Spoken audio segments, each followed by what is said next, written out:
Hi, guys, and welcome back to Regaining the Balance. I am going to be starting a audio book here. I'm not going to read the entire book, but I'm going to read a bunch of it. But it's kind of a story about the Phoenician origins in India. I already read through the majority of this book, so I kind of know what's coming. But I wanted to show this to you guys because it's kind of an interesting read and might show some of the westward expansion from India and Tartaria and all that other stuff, and sort of includes these people known as the Phoenicians, which are called the Pani, apparently, in this particular language, or at least when they're in India. So let me go ahead and get this thing set up, share the screen with you guys, and let's see here. There we go. Okay, so the book is called The Social History of Kamarupa. And Kamarupa is, let's see here, let me see if I can get the map for you. Oops, that's not it. Here we go. I'll show you guys now. Kamarupa is in this area here. Okay, so you got Tibet and Lhasa and all that stuff over here.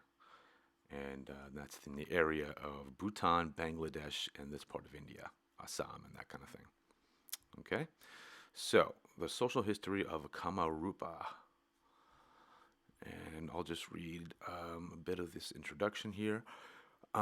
It was in December 1913 that I paid my visit for the first time to the historic and picturesque district of Assam, which we just saw on the map. I visited there the celebrated shrine of Kamakhya and the ancient places of Gauhati, and Tezpur. I'm just going to say I apologize in advance for the butchering of the Indian names. So that'll be the only apology, probably, hopefully.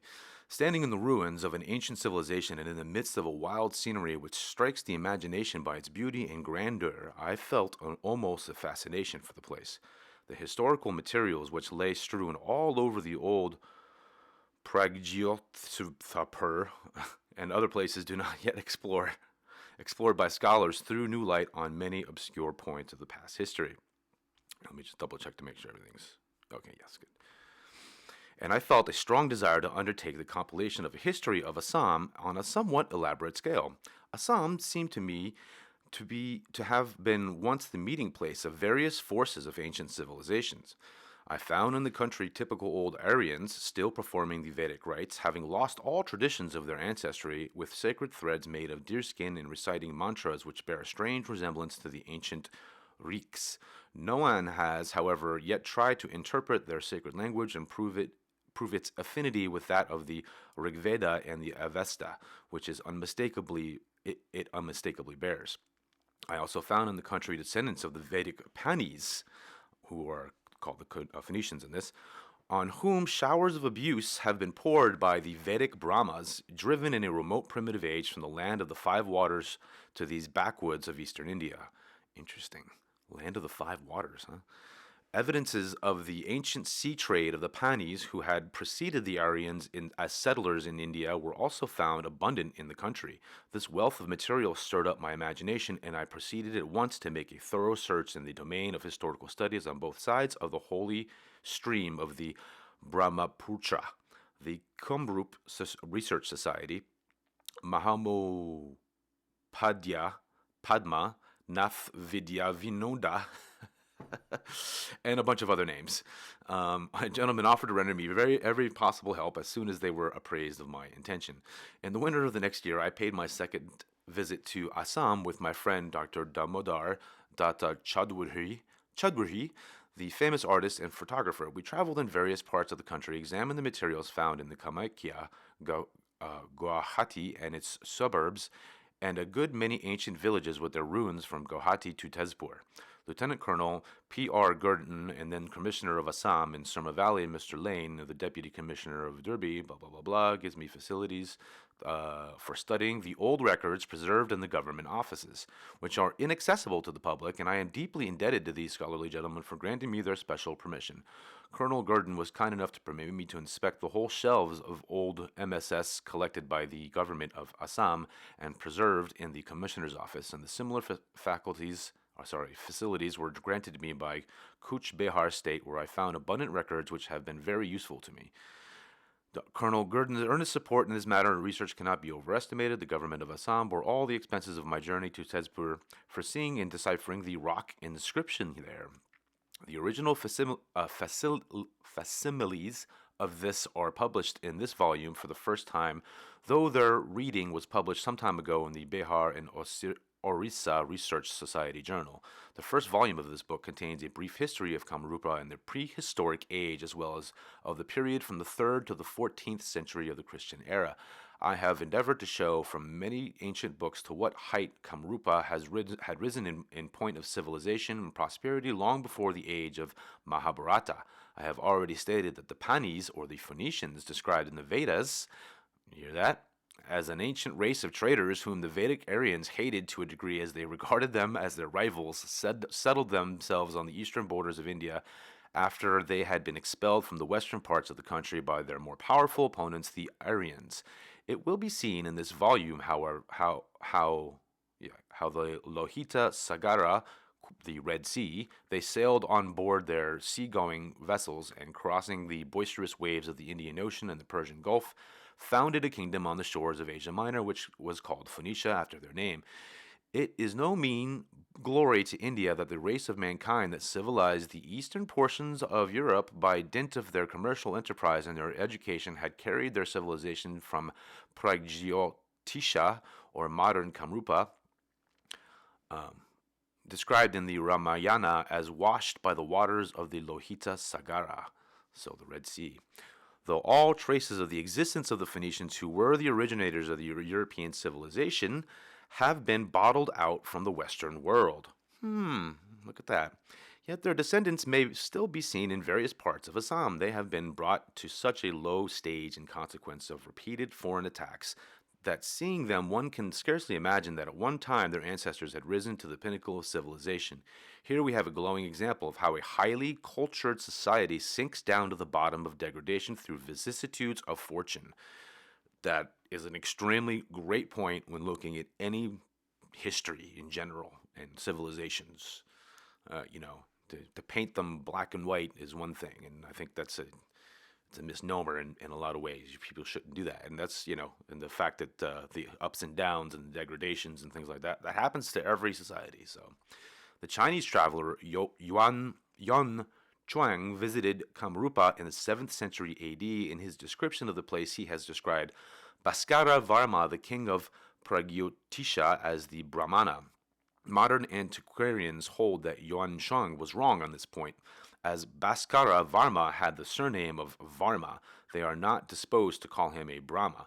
But from an examination of the manners and customs of the Assyrians, it is known that their chiefs had to do the functions belonging to the sovereign as well as the high priest. And Melchizedek will come into play later on in this book.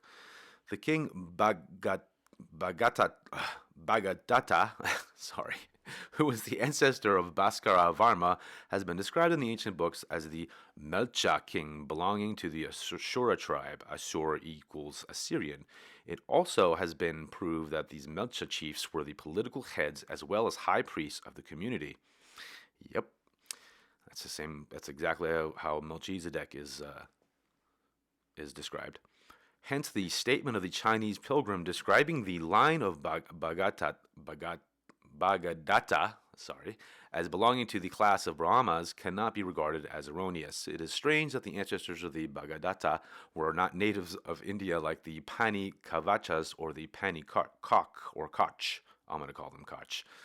They had come from beyond the Himalayas and settled in Kamrupa with the object of propagating their religion, though this line still retains the political power, yet on account of the spread of Brahmanic influence in the country, it was deprived of the sacerdotal character of the 16th century of the Christian era.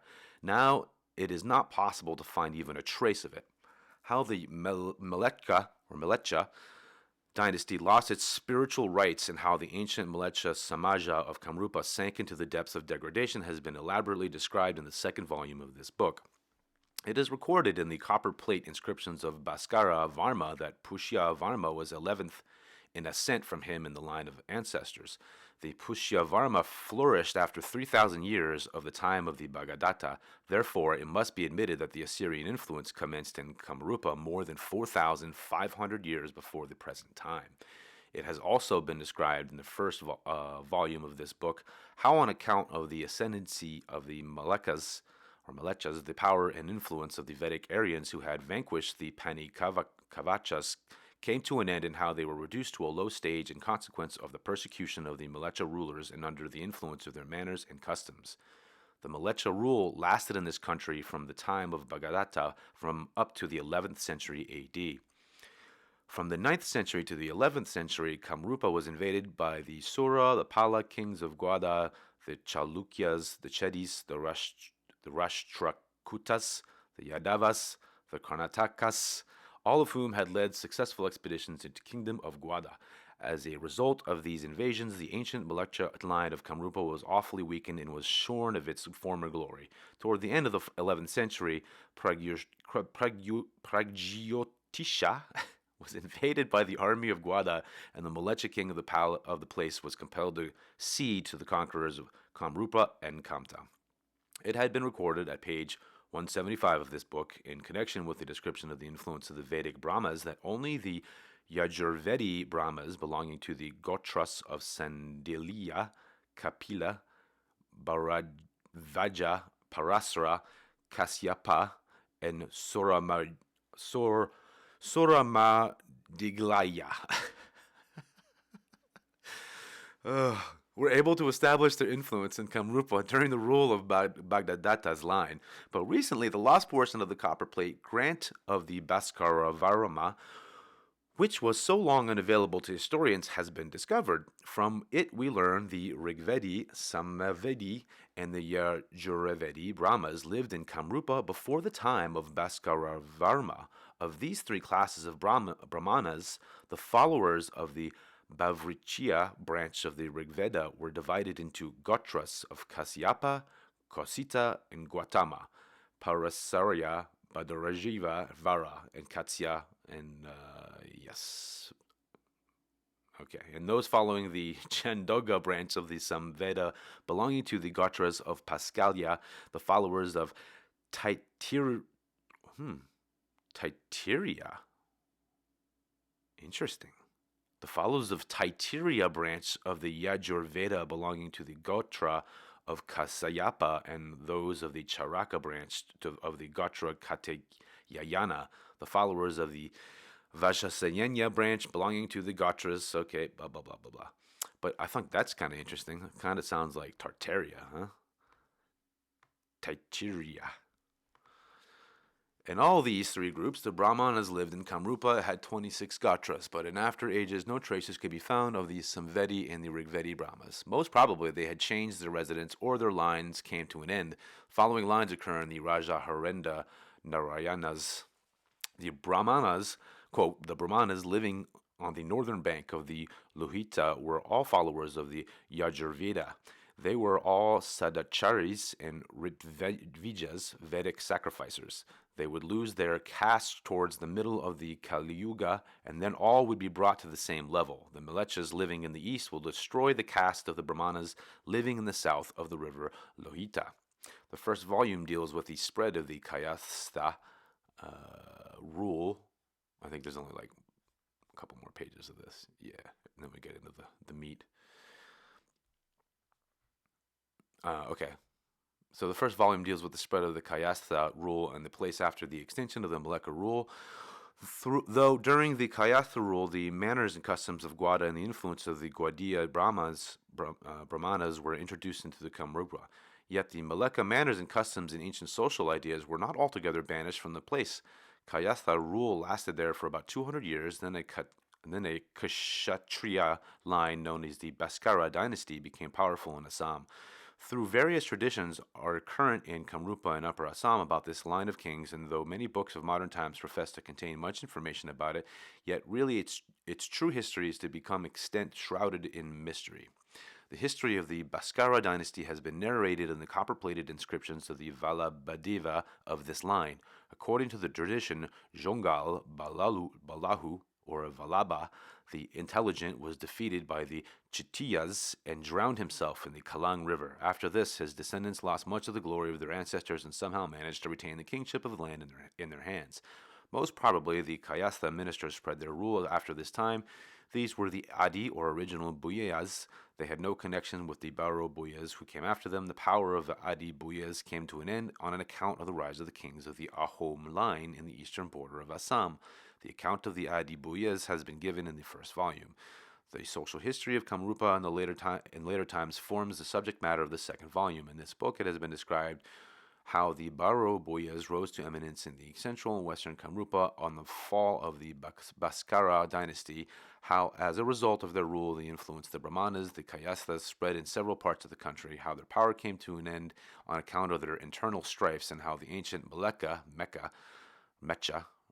line again rose to power in Kamrupa and Kamta, how the descendants of the Baro Buyas, though deprived of all political power, rose high in the domain of religion, how the establishment of the Vaishnavism in Assam in consequence of the spread of the doctrine of the Bhakti by the Mahapurushya and the Damodarya sects ushered in the new era of the religion history of the country, how the Mecha kings came to be deprived of their sacerdotal function from the time of the king Naharanaya, though they had been enjoying it from the time immemorial, how respectable and learned Brahmanas were taken from Gwada to Mithilia for introduction of the manners and customs of the ideal Hindus living in Aryavarta, how the manners and the customs of Malitha came to be introduced to Kamrupa, and how the Barubuyas, coming from Gwada and the higher classes of the Kayasthas,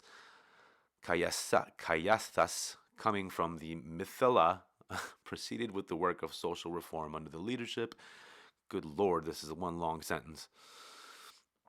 Okay, so yes, I'm not going to go through the rest of this. Sorry for, yeah, okay. Table of contents. So, we're going to go just really quickly through this general remarks, and then it's going to go directly into the Phoenicians here. And I'm probably going to put a timestamp in case people don't want to listen to that part. I apologize for putting you guys through that. Okay, there we go. General remarks. I need a drink after all those Indian names. The aim of the present book is to set forth before the reader as faithful a picture as possible of that glorious land of hallowed memory known as Kamarupa, with an account of its people, their social life, and the history of the civilization, bounded on the north by the Himalayas and on the south by the Mandachala, generally known as the Garo Hills, and protected in the east and west by the Dikara Vesini and the sacred Karatoya, respectively. The beautiful strip of land seems situated, as it were, in the very lap of nature, well secured against all outside influence. Naturally, therefore, curiously, it vigorously excited to inquire and learn how the first torch of civilization was carried here into the easternmost parts of India. Cut off from the rest of the world by natural barriers, spread with a splendid network of sparkling mountain streams, and possessing a wild grandeur of its own, with hills and dales, woods and wilderness. In the midst of its varied charms, while the foreigner is lost to himself, he cannot help feeling deeply surprised at how such an insulated scene could come to be the first meeting place of east and west, north and south, become a stage for so many different races, Aryans and non-Aryans, playing their different parts upon. These are questions that profoundly interest not only the historian or archaeologist, but all those who would study nationalism and try to understand the very interesting history of the rise and fall of a nation, and who are eager to know how the Aryans, the Dravidians, and the Mongolians came to be blended together into one people, and would also like to have a peep into their social life. So you guys, pay attention here, right? How all these became blended into one people. I am afraid no right solution of these problems will ever be arrived at until the student has paid due attention to this land of antiquarian surprises, which is unlike any other part of India, being as it is the home of many colors and races. I do not remember to have ever been to a place which can lay greater claims to being looked upon as a federation hall where the most ancient and the most modern, the most antiquated and the most up to date are found to meet together upon terms of perfect cordiality. The followers of all the schools of philosophy, the Vedic, the Puranic, the Tantric, have thrived here equally well, and people of all races, Aryans and non-Aryans, Hindus and non-Hindus, have equally attributed to the building up of the social fabric of Kamarupa. In a word, with the ancient history of this glorious land, it is indissolubly bound up in the social, religious, and national history of the whole of India, more especially the east of eastern India. Hence, it is that no study of the history of India can ever be complete without a peep into the social life of this part of the country. Number two, the Phoenicians in eastern India. The Vedas contain the earliest written records of the Aryan world. Let us, therefore, in the first place, turn to them to see if there is no special mention in them for this particular part of the country. Excuse me. First of all, we come across the following account of the Saptapatha Brahmana in the Vedic references. The Mathaval, the Vedega, was at the time on the river Sarasvati. The Rishi Gautama Rahugana was his family priest. He, Agni, and Agni is the fire god, thence went burning along the earth towards the east, and Gautama, isn't that interesting?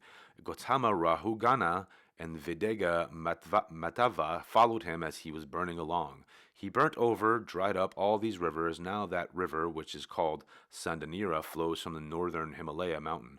That one he did not burn over, quote unquote, on the burn over. That one of the Brahmanas did not cross into former times, thinking it has not been burnt over by Agni. Nowadays, however, there are many Brahmanas to the east of it. At that time, the land to the east of the Sadanira was very uncultivable and very marshy because it had not been tasted by the Angi. Nowadays, however, it is highly cultivated, for through sacrifices the Brahmans have caused Agni to taste it. Even in late summer, that river rages along, so cold is it, not having been burnt over by the Agni. Mathava, the Vigedi, then said to Agni, "Where am I to abide? To the east of the river be thy abode," said he. Even now this river forms the boundary of the Kosalas and the Vedehas, for these are the Mathavas. In the Sayana Bhashya of the Satapatha Brahmana and the Amarakosha, as well as in the Pundri portion of the Skanda Purana, Karatoya is found to have been accepted as a second name for the Sadanira. Needless to say that this Karatoya which makes up the western boundary of the Kamrupa, the subject matter of our present research.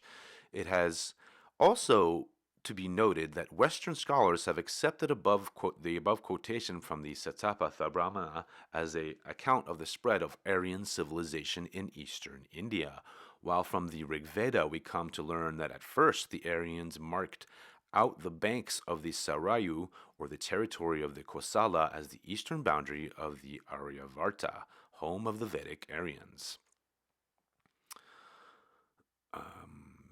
The Satapatha Brahmana quoted above proves, however, that the tract of land extending from Kosala to the Sandanira, or the Karatoya, has already come to be recognized as the land of sacrifices, and therefore include in the, quote, home of the Aryans, unquote, and therefore is included in the home of the Aryans.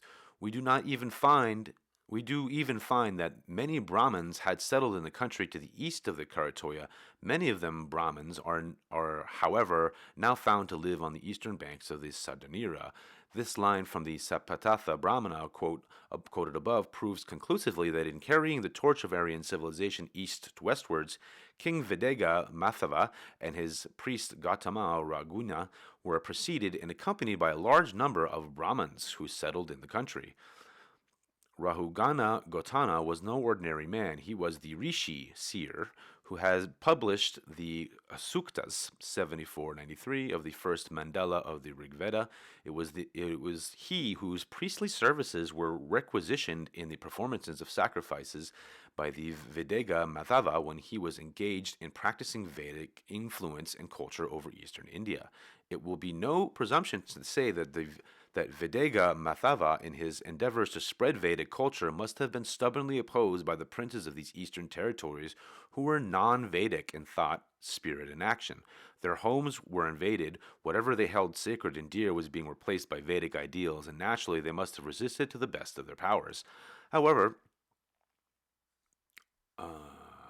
they had to give way before the advancing tide of Vedic civilization.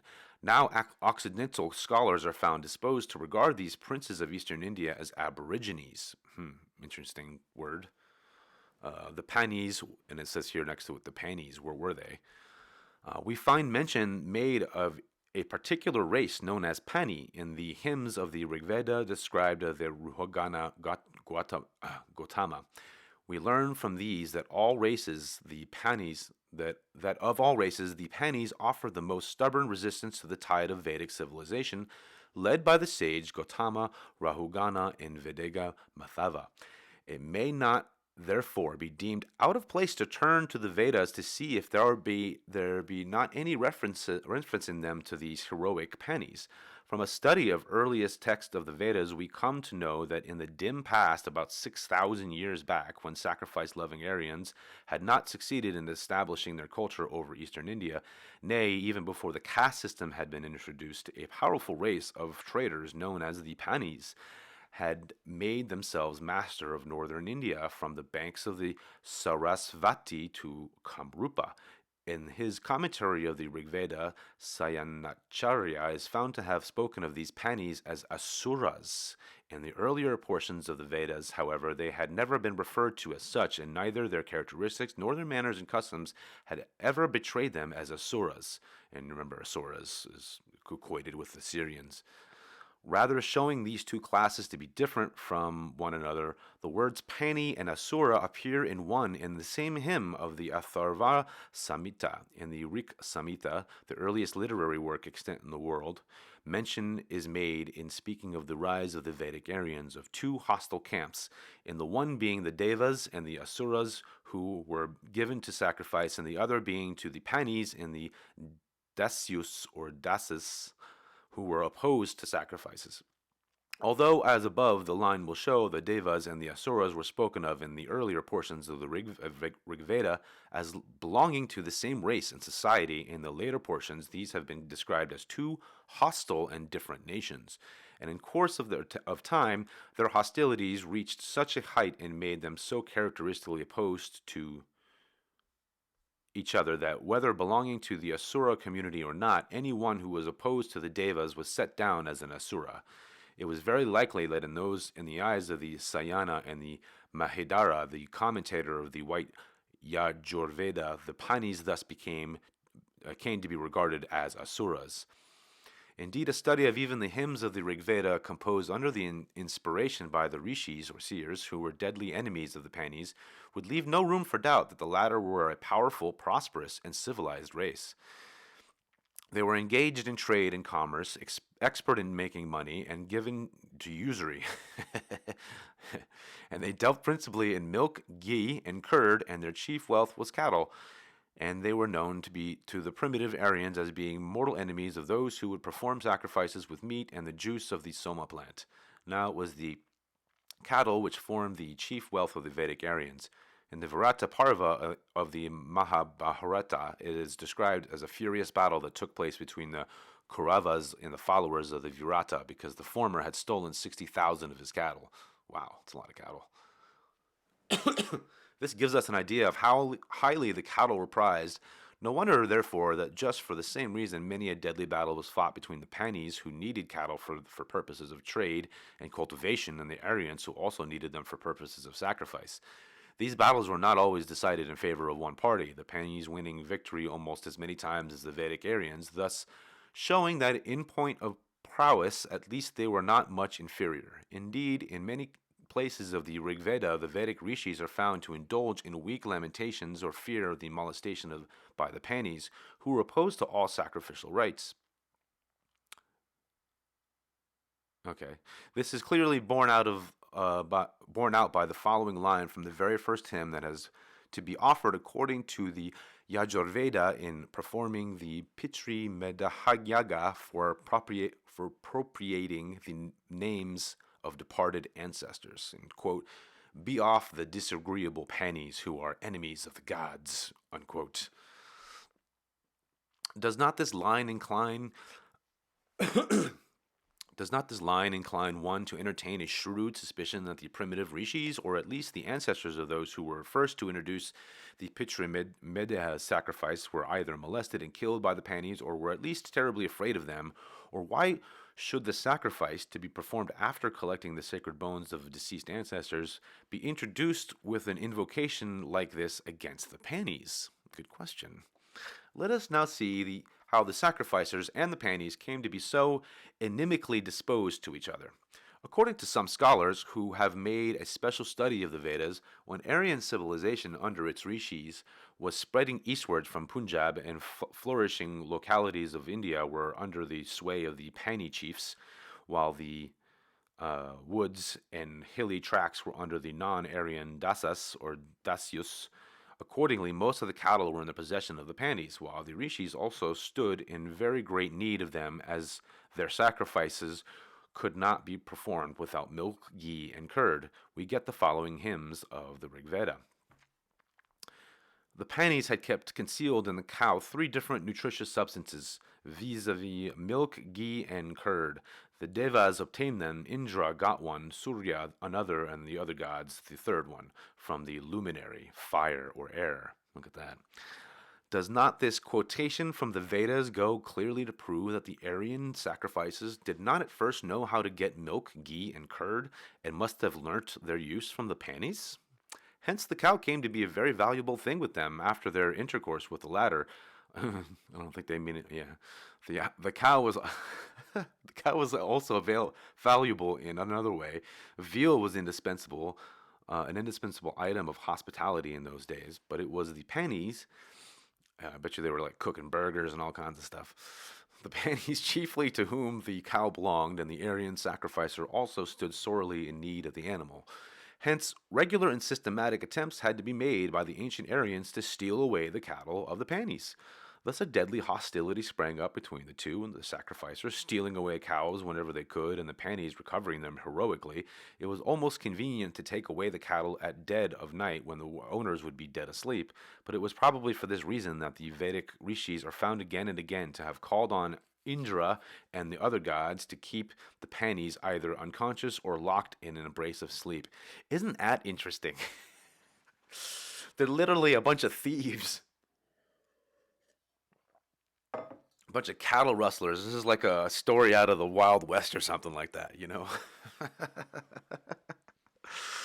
Oh, I'm sorry. Continuing.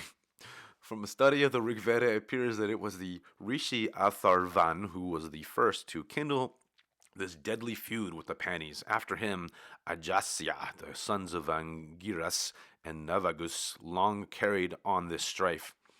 Oh my God. With a view to know where the cows were kept, they first secured the services of a woman named Sarama and sent her to the invulnerable strongholds of the Panis. Invulnerable strongholds of the Panis. Interesting. Invulnerable strongholds of the Panis, huh? She was beautiful, and in the bloom of youth, the Panis welcomed her as though she were a sister to them. Sarama had come with a motive. First of all, she tried to threaten them into submission to Indra, lord of the Devas, and described how powerful the latter was, hinting that the Panis would come to grief if they resisted his power.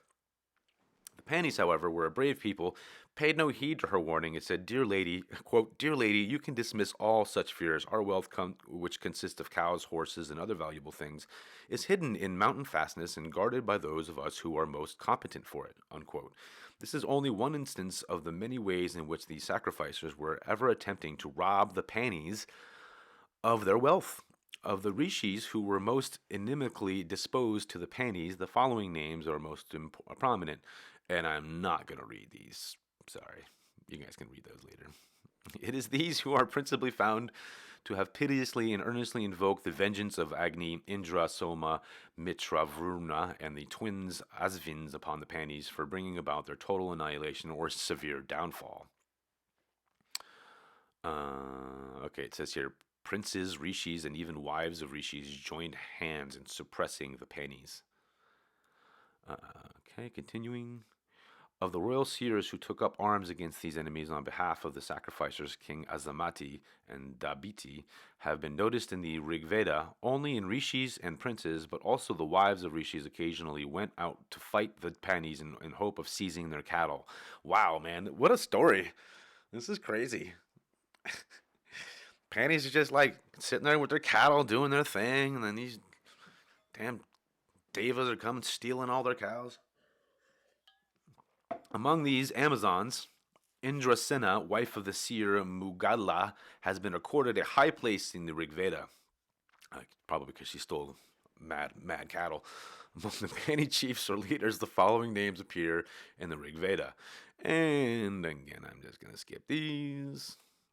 Ruled among themselves, okay, and then ruled among themselves over the whole of the northern and eastern India. A terrible battle is found to have been fought on the banks of the Sarasvati between the Aryan sacrificers and the Panis, in which a large number of the latter were killed, including the son of Vrisaya. Among the Pani chiefs of later times, mention is made of a tributary prince who ruled in Sinuhus Swavira. And so, yeah, isn't it interesting too? Like the Aryans are the ones sacrificing, and the Panis aren't sacrificers, even though that seems to always be one of those monikers thrown upon the Phoenicians. Interesting. I'm sure it changes through history. As noticed previously, the powerful Pani chiefs, surrounded by soldiers and tributary princes, have been slightingly spoken of only as cattle drivers, usurers, and traders. To get out of the milk, ghee, and curd, they had particular implements called chatusringa, four-horned, and dasaya yanchut utsa. They undertook a sea voyage for purposes of trade and commerce, realized higher prices for goods. Realized higher prices for goods of lower value and lent money at higher rates of interest. It is a matter of very great surprise that some famous Western scholars could find no other epithet for such an advanced people than, quote, a group of demons of the upper air, unquote. According to Yaska, however, who wrote the Nirukta on the obscure and obsolete words appearing in the Vedas, Pani means Venik. It almost sounds like Venik. So Pani means Venik or merchant. Interesting. Nowhere has he accepted it in the sense of asura or demon. The famous grammarian Panini also has derived Venik from the root pana. As stated above, the collision between the Aryan sacrificers and the Panis took place before the regular caste system and had been established throughout India. The state of warfare continued long, as the result of which the Panis were gradually deprived of all their possessions, and some left the mother country by sea for distant regions. Some went to the far-off caste, and others settled in the Deccan. Those who lagged behind gradually lost their nationality and became merged in the community of the sacrificers. In the 108th Sukta of the 10th Mandala of the Rig Veda, where the incident between Sarama and the Panis is related, the latter are called rishis, or seers. The language used also is that of the Vedic Aryans. Hence, it is clear that by this time, among some of the Panis at least, the language of the Vedic Aryans had become current. Again, in one place in the Rig Veda, even Indra has been called Pani, and showing clearly that the Panis could never be barbarians, but were certainly a civilized people, and some of them were influenced by Aryan ways of thought and worship, just as there were rishis, as noticed above, who condemned the Panis. There were also rishis who sided with them, among whom Ketu, Agniya, Samuyu, Baraspayita, and some others have been mentioned in the Rig Veda. Ketu Rishi invoked the blessings of Agni, fire god, for promoting the commercial interests of the Panis. A Pani chief of the name Bribu not only embraced the sacrificer's creed, but himself became a sacrificer. And here you go. See how things change. He has been praised even in the Rig Veda. Samu Baraspataya Rishi has sung, quote, Bribu occupied as a high place as the banks of the Ganges among the Panis. To a seeker after wealth like myself, he has given away 1,000 cows as quickly as the wind blows. Thus, let us therefore sing the glories of that Bribu who is wise, gives away 1,000 cows, and is worthy of all praise. Unquote. And then they love them when they give them. They love them when they give away the cows. Even in Manu Samhita and also in Nitimarajara, Bribu's magnificence has been noticed. It is these Panis of the Vedic age who have passed as Phoenicians in the Western civilized world, and later as Benik in India. Well, they came back. It says over here on the left, the Panis are the Phoenicians. Yeah, okay, yeah, okay. Well, I don't know why. Oh, I think these are like little headings for the chapters. So going back, the ancient Greeks and Germans called them Phonic or Phoenic and even Punic. Herodotus wrote in the 5th century BC, the Phonics are known to have been the first people to engage in trade and commerce, formerly lived on the shores of the Red Sea. Mr. Pocock, in his India and Greece, it clearly states that the Phoenicians originally dwelled in Afghanistan. How interesting. And that sukta of the Rig Veda in which is related the affair between Sarama and the Panis quoted above is clearly stated that she had to cross the river Rasa to reach the quarters of the Panis, for she was asked by them how she had crossed the river, passing through Khorasan, and Gandhara among modern Afghanistan. This river flows into the Indus. We learn from the Rig Veda that the Panis had strongholds on the banks of this river, and on the same authority we have found that their sway extended over eastern India also. We also find from the Book of Kings that the Phoenician chief Hiram, king of Tyre, and they're giving a date of 970-936 BC, contributed cedar and fig trees, as well as workmen and gold for Solomon's palace and temple. In return, Hiram received the grant of a territory in Kabul, 1 Kings 14. These bear a clear testimony to their greatness. On the authority of Herodotus, the Encyclopedia Britannica has given us the following account, quote, the Phoenicians themselves retained some memory of having migrated from older seats on the eastern sea.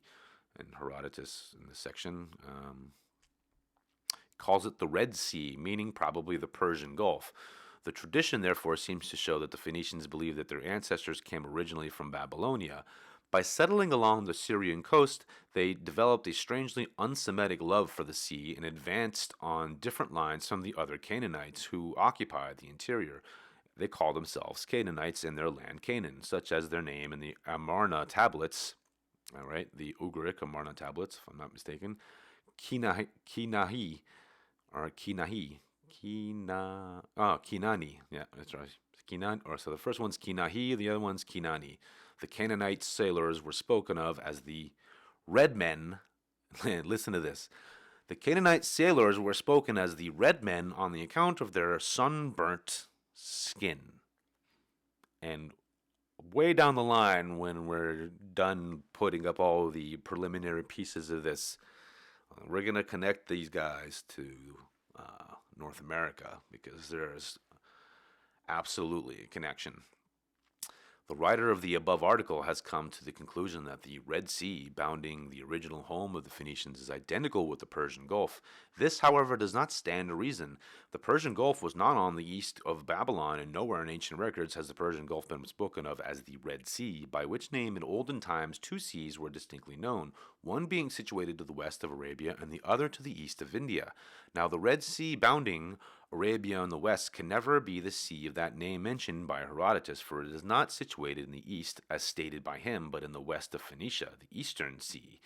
To the quote-unquote eastern sea to the east of Phoenicia is mentioned by the Phoenicians as no other than the eastern sea, Purva Samudra, mentioned in the Manu Samhita as the eastern boundary of the Aryavarta, or the Aryan land, and the Red Sea of Herodotus also is no other than the Red Sea Lohita Sagara, so called for its blood-red waters, mentioned in the Ramayana and the Mahabharata. And if I'm not mistaken, later on in this book, I think they talk about this, but when you have the story of the Exodus and being chased out or whatever else and going through the Red Sea. I think that story connects with this, if I'm not mistaken.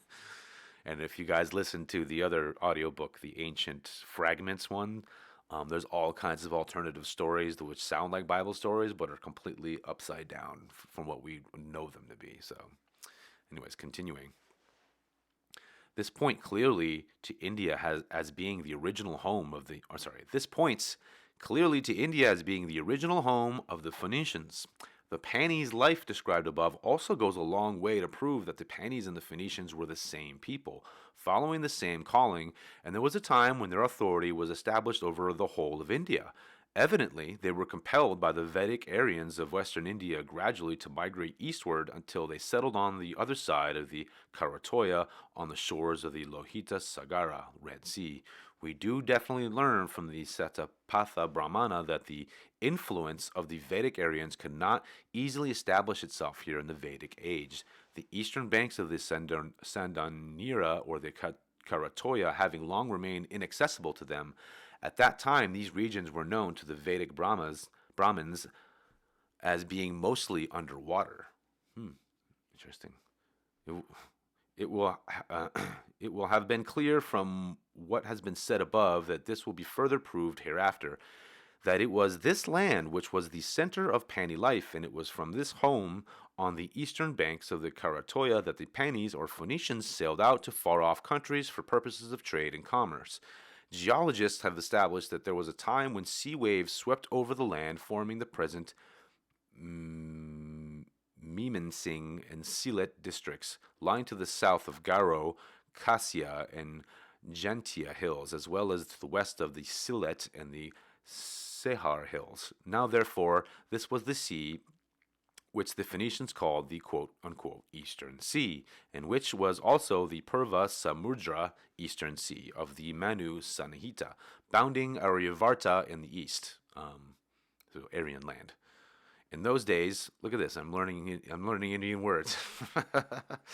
In those days, the Sandanira, or Karatoya of the Lahuita, modern Brahmaputra, followed or probably flowed into this part of the sea, which is the Ramayana and the Mahabharata, has been called the Lohita Sagara, the Red Sea. So in both the documents of the Ramayana and Mahabharata, it's called the Red Sea. In describing the eastern quarter of the Ramayana has the following: the terrible Lohita Sagara is full of red waters. Not far from it is the home of Garuda, king of the birds, upon a mountaintop on the summit of which dwells a class of monsters called the Mandeha. Now, this home of the Garuda, as described in the Ramayana, is evidently the Garuda Chala, known as the Garo Hills, and also called the Mandasaila in the Gonitantra, probably after the Mandehas I mentioned above. It appears that when the epic was composed, there were to be seen white houses of some civilized people in some parts of these hills, while other parts were peopled by uncivilized, formidable mountaineers. In course of time, this Red Sea gradually receded, and the vast flow swamp, which was once its bed, still retained the name of Sagar as the proof of its former existence. The river Lahuitya, modern Brahmaputra, flowing through the Assam, still recalls a familiar name of the sea, the Lohita Sagara. Even now, throughout the districts of the Sibsagar in Likhimpur, Lohit is the name for the Brahmaputra. By settling along the Syrian coast, they developed a strangely non-Semitic love for the sea. This observation made by the writer in the Encyclopedia Britannica, 11th edition, an article of Phoenicia on the Phoenicians, seems to also be too hasty a conclusion, for love for the sea was no new development, with the Panis being almost inherent in their blood, as shown by the Rig Veda. It may safely be asserted that neither shipbuilding nor the art of navigation could be Syrian or Egyptian origin. In neither of these countries were shipbuilding materials available. While Indian wood supplied large quantities of the timber necessary for the purpose, this is admitted by even by those who hold that Syria and Egypt were the original centers of shipbuilding, for according to them, the Phoenicians of Syria imported the wood from India and built ships at the docks of their own ports, where foreigners came and were initiated into the art of navigation. We do not, however, endorse this view, but rather go so far as to assert that both shipbuilding and navigation were known to the Panis of eastern India from the time immemorial, and it was at their feet that others had to sit to learn these secrets. The southern part of Syria was named Phoenicia after the Panis, who went and settled there, passing through the Red Sea, Lohita Sagara, of eastern Bengal. The great Phoenician vessels, Tarshish ships, quote unquote, interesting name, and the quote Eastern or East Indiamen, quote unquote, of the ancient world. Their speed was not, according to all authorities, rivaled by even by the Greeks in the heyday of their prosperity. This reminds us of a very clear early connection of the Phoenicians with the East. That eastern India was a great center of seagoing vessels from which enterprising sailors in the early centuries of Christian era ventured out to distant lands and settled in Ceylon, Java, Sumatra, and other countries, civilizing them and opening new eras in their sculptural and architectural life is now an established fact of history. In eastern India, shipbuilding and navigation have not yet become wholly things of the past. Not an insignificant number of sailors, sailors expert in navigating in rough seas, are even now to be found in Chittagong and other parts of eastern Bengal, where seagoing crafts are also built every year.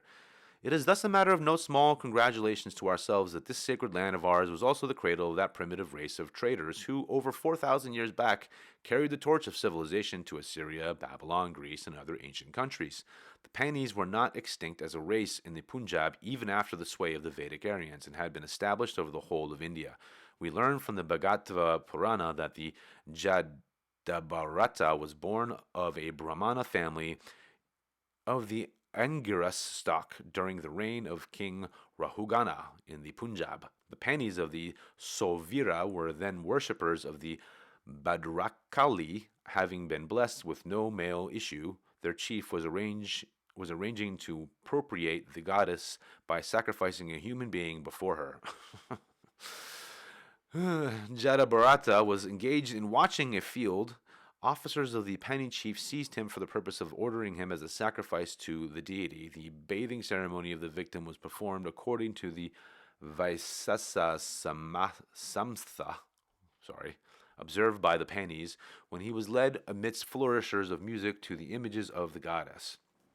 And what's interesting too is what they talked about earlier, is how they weren't the sacrificers, but then eventually they kind of mixed together and became sacrificers. It's very interesting how those kinds of things can affect civilizations. If this is indeed true, or if it's just a allegory or a mystical sacrifice, who knows? Continuing, with a view to worshipping the deity with the hot blood of the Jadabharata, the chief of the Panis himself held a sharp sword in his hand and waited for the auspicious moment of the sacrifice. The goddess, however, on this occasion became more human and saved Brahmana, victim from the jaws of a terrible death, by swallowing at a gulp the Pani chief with all his relations and followers. Okay, allegory. Such an impossible thing became possible only by virtue of the observance known as the Mahabichara. Isn't that interesting? It's a very similar story of Abraham, right? And Isaac. He's supposed to go and, it's not quite the same, but he's going to go and sacrifice them, and right before it happens, some deus ex machina, some god comes to stop the situation. It's fascinating. The Pani chief of Swavira or Sind has been described in the Bhagavata as Virshala, meaning not following Vedic observances, unquote, quote unquote. It was this difference in religious observances that was the cause of all the oppressions of this race at the hands of the powerful Vedic Aryans. Although gradually they were deprived of all their powers and possessions in India, they were more fortunate in establishing their supremacy and kingdom in the more ancient parts of the Western world. The colony established by them came to be known as Phoenicia, after their own name, Pani or Pani-Koch. In the ancient scriptures and in inscriptions of Egypt, Assyria, Babylon, and Greece are to be found brilliant records of the achievements of this race and of their kingdom. The Phoenicians believe that their rise took place 30,000 years ago. Ooh, that sounds like an Atlantis lineage there. And also that their ancestors had migrated to Phoenicia from the ancient countries of the shores of the Eastern Sea. In the early history of Phoenicia are to be found frequent hints here and there of the hardships and difficulties that attended the colonists when they migrated here by land and sea from their original home. Like the primitive Vedic Aryans, the Phoenicians also worshipped rivers, the sky, earth, and nature. In course time, even the worship of many gods obtained with the currency among them. They did not, however, build any image, but used particular emblems representing particular deities for purposes of worship. Mermaids, the upper part being like that of a woman and the lower part like that of a fish or a serpent, also came to be worshipped by them. Young ones and males of all classes of beasts were sacrificed by them only for removing special grievances or of the king for saving him from some grave dangers. Human beings were also offered as a sacrifice, and for this purpose, simple, inoffensive, tender boys of his own subjects were selected. Eesh. It is very likely that the custom of offering human sacrifice to the Phoenicians brought with them from India. Oh boy, some Temple of Doom stuff. It seems though they kind of dropped that though, because it sort of replaced it with a mystic sacrifice or something like that. It's almost like an allegorical thing. It's hard to tell because a lot of the reports from that are all from people who are adversaries of them, and the Vedas are obviously not, friends of the Panis or the Phoenicians. So, and that's one thing I hear a lot of scholars talk about in regards to that kind of information, because the archaeological evidence is sort of lacking on that end. But anyways, continuing, they could have very well been doing this too at the same time. I wouldn't be surprised if they did for a period of time actually sacrifice human beings. Because as I'll probably be showing you in other books, and if you see their spread across the world, you'll see it in a lot of the places they do go. That seems to be something that ends up being practiced. So who knows? The story of the Jabadrata described above shows that the ancestors of the Phoenicians, the Pani of India, practiced it before they left the mother country, and like Sindhu Sarvira of the above story, many chiefs, even royal personages of Phoenicia, generally officiated as priests in the worship of the principal deities. It has been noticed above that some of the Pani chiefs in India used the Vedic language of the Aryans. The rishis who supported them are found to have invoked on them the blessings of Indra, Mitra, Varuna, the twins Asvins, and the Ribus. Some of the Panis were taken even into the fold of the Vedic Aryans, and probably afterwards became merged in the Aryan community. Western antiquarians have decided that Phoenician culture and influence spread over Asia Minor and the whole southern Europe about 2,000 years BC. We do, however, believe that the Phoenician colony of Asia Minor was established long before that. It has not been ascertained when the Panis left India by sea and established the colony of Phoenicia along the coast of Syria. From the account left by Herodotus, however, it is found that the very ancient capital of Phoenicia, the city of Tyre, was founded 2,300 years before him, i.e., 2,756 BC, or so they say. In these circumstances, it may fairly be concluded that the Panis must have deserted the shores of the Red Sea or left India long before this date. From a consideration of the legend telling how Sargon I, about 3,800 BC, crossed the Eastern Sea, it will also appear that the Panis colonized themselves in Syria so long back as 5,717 years from now, and subsequently, they gradually extended their way as traders and rulers over Egypt and Asia Minor. As we have seen, the Panis in India, after having suffered repeated reverses at the hands of the Vedic Aryans, were either merged in the society of the conquerors, being included in the mercantile community, or tried to maintain their individuality and independence by taking shelter in forests and mountains, but only to their ultimate degeneration in contact with uncivilized peoples. The Phoenicians in the Western world also fared no better, just as in India. So also here systematic attempts were made long after by the Vedic Aryans to undermine their influence. It was by these Aryans, sworn enemies of the Panis, that the Vedic culture of India was spread not only in Babylon, but in far-off countries as Asia Minor and Syria, it may not be deemed out of place to discuss here how the torch of Vedic civilization was carried to these countries. Interesting. It's a fascinating book, isn't it? Just as the Satapatha Brahmana, we have found Aryan rulers advancing eastward with their priests and armies, diffusing the light of Vedic lore and religion over eastern India. So, from the story of Sarama and the Panis in the Rigveda related above, we find indications of Aryan cultures and civilization which are having spread westward beyond the bounds of western India to the far off regions. From a study of the very ancient tablets discovered in various places of Babylon, Asia Minor, Western archaeologists have declared that over 4,000 years ago, the Kassites, haha, guys, the Kassites, we'll be talking about them, and the Mitannis, both of whom spoke Aryan languages, conquered Babylon and gradually extended their influence up to Asia Minor. Thus writes Mr. H.R. Hall, the Egyptologist and Assyriologist of the British Museum. One of my subscribers is going to enjoy this little bit. There is little doubt that the Kassites were Indo-Europeans and spoke an Aryan tongue. Their chief god was Suryash, the sun, the Indian Surya. They were evidently, yet again, the same kind of gods, different names. They were evidently the advance guard of the Indo-European southern movement which colonized Iran and pushed westwards to the borders of Asia Minor. In the north of the kingdom of Mitanni was about this time established between the Euphrates and Tigris by the Aryans, who must have been of the same stock as the Kassites who conquered Babylonia. The names of the kings of Mitanni, which are known to us in later times, are Aryan, and among the gods of Mitanni we find the Indian Varuna, Indra, Nasatiya twins, Asvins. It is possible that the mass of the population in Mitanni was of partly Semitic, partly Hittite blood, and that the Aryans there were merely a ruling caste.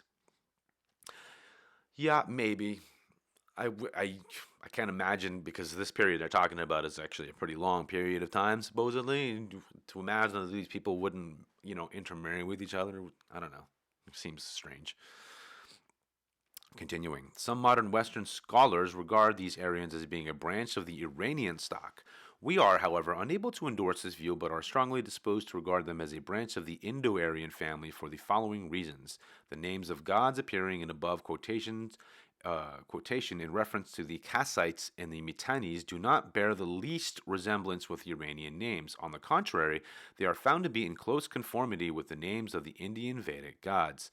Besides, just as during the spread of Vedic culture over eastern India, the common people were found to have been non-Aryans or belonging to the Dravidian stock, while the ruling class was uniformly Kshatriyas and their priests Brahmanas. The same state of things is found to have been the case during the subjugation of Babylon and Asia Minor up the Tigris and Euphrates. In their contemporary tablets and inscriptions, the descendants of those Aryans who conquered the country from Babylon to Asia Minor are found to have described themselves as Karis. Now, European antiquarians have interpreted Kari as Aryan.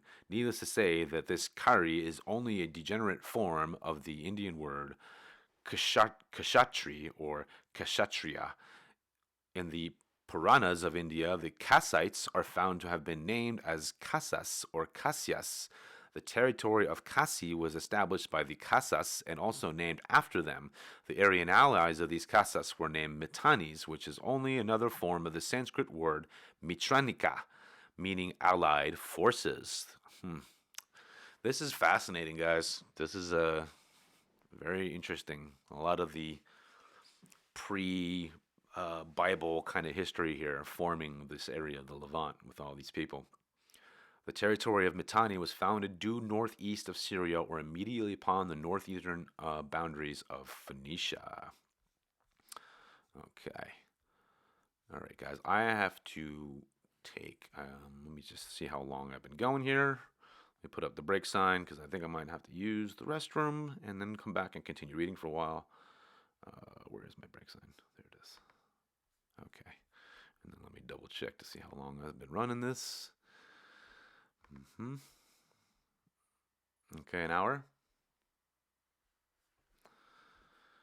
All right. So yeah, let me give me like 5 minutes, and I'll be right back. I got to put some wood in my stove and take care of that. And yes, Tim Pritchard, everything is upside down,